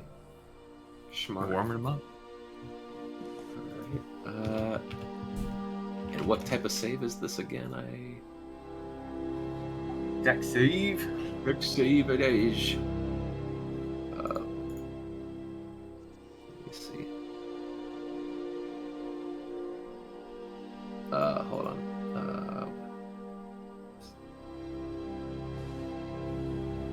Let me see real quick. I'm sorry. I'm really tired today. I'm so sorry. And what light do you choose? Because I am very, very good at dark vision, I'm gonna make the light glow like black. Black light. Oh. Black light. Okay, so you cast fairy fire right in front of the door area in this large cube. And you keep looking in front, at least for what you've allowed cracked open. You do not see anything light up in front of you. However, you do notice on the upper end of your vision, just above you, this small dim light emanating from above. And when you look up, you see through the doorway, its hand mostly inside holding the door and preventing it from being closed if you try closing it. This large bird-like hand with long, sharp claws gripped on the inside of the door at the very top.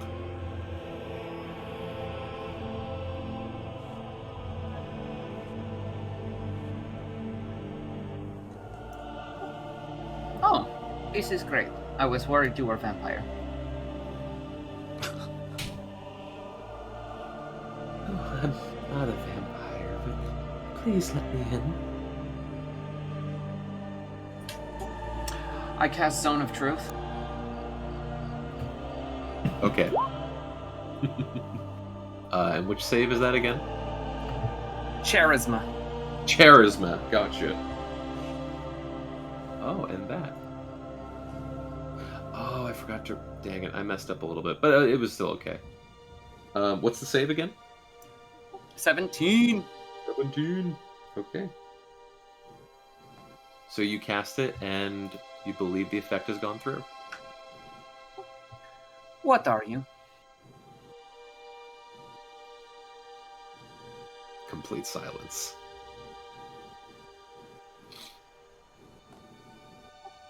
This is not fair. You ask to be let in, but you are not honest with me. This is no fun.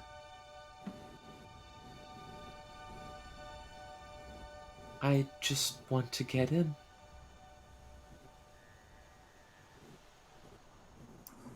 No, thank you. Are you trying to close the door? No, but I am preparing a spell in case they try to come in any further. Okay, and which spell is it? Shatter. Shatter. Okay. You have the shotgun in the other arm. Like, try me, boy. Let's see. Oh, dang it. I thought we had this. Oh, well.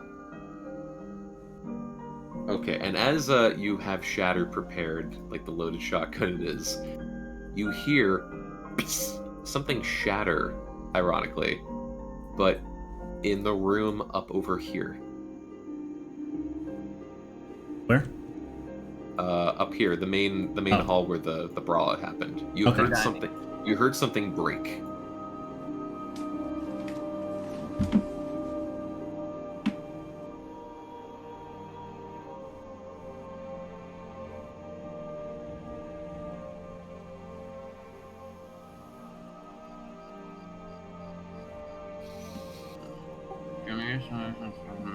Okay.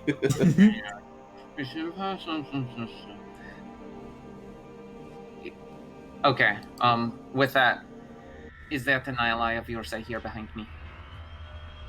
Wait, say that one more time. Me? For me? Is that an ally of yours I hear behind me?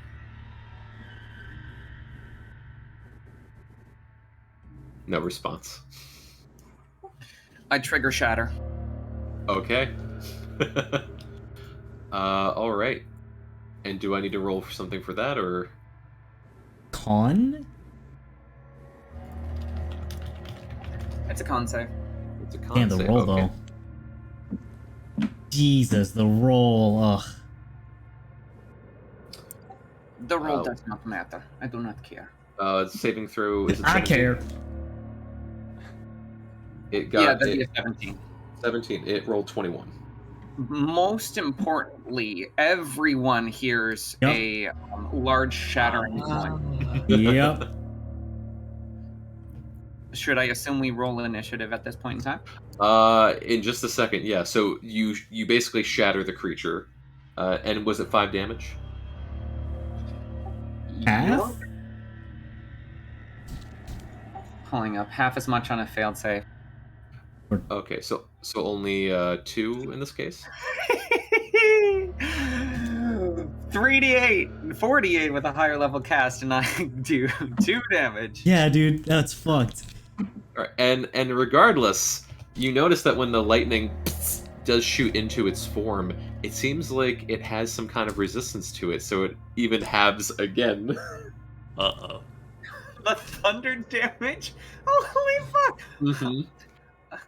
And so at this point, the paw rips open the door now,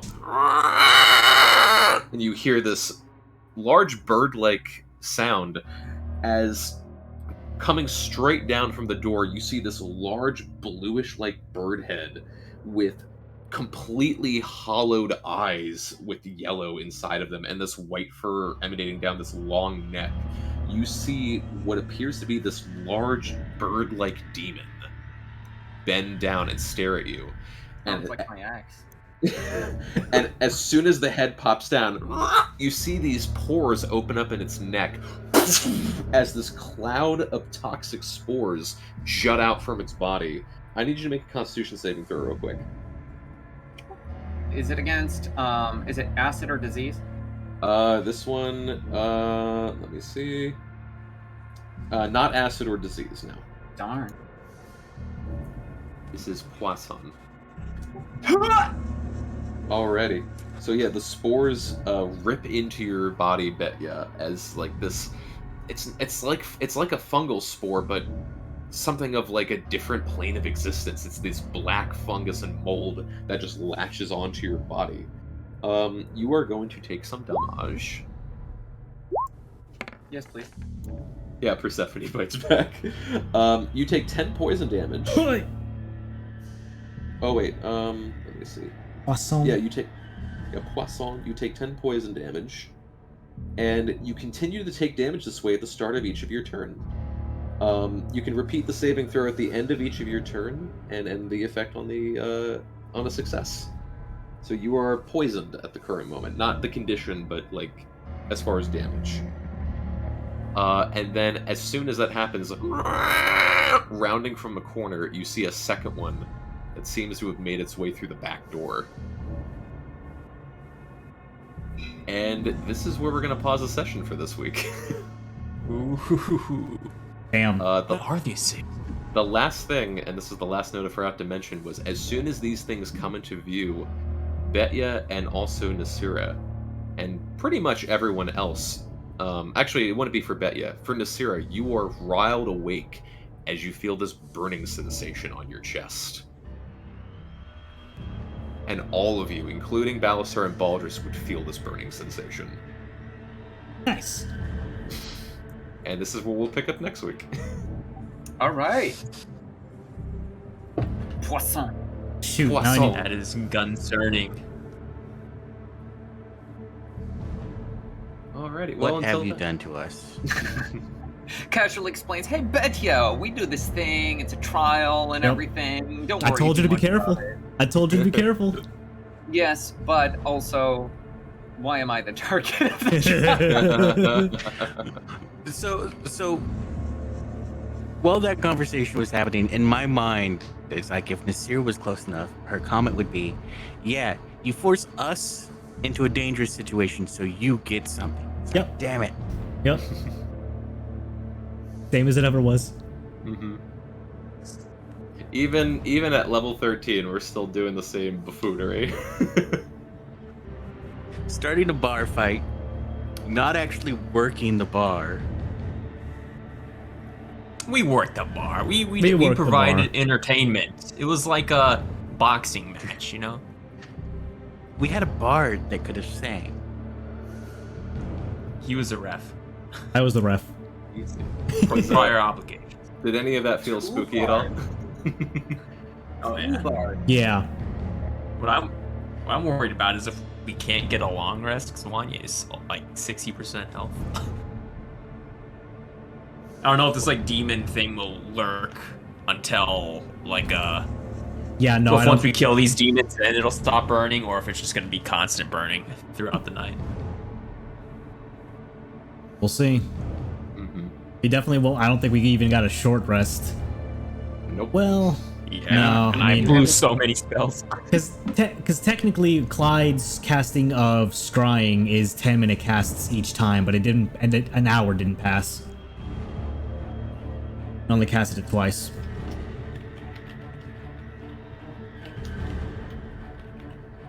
Good news is I didn't blow as many spells as I thought. Bad news is I blew my 7th level spell. Yeah, So.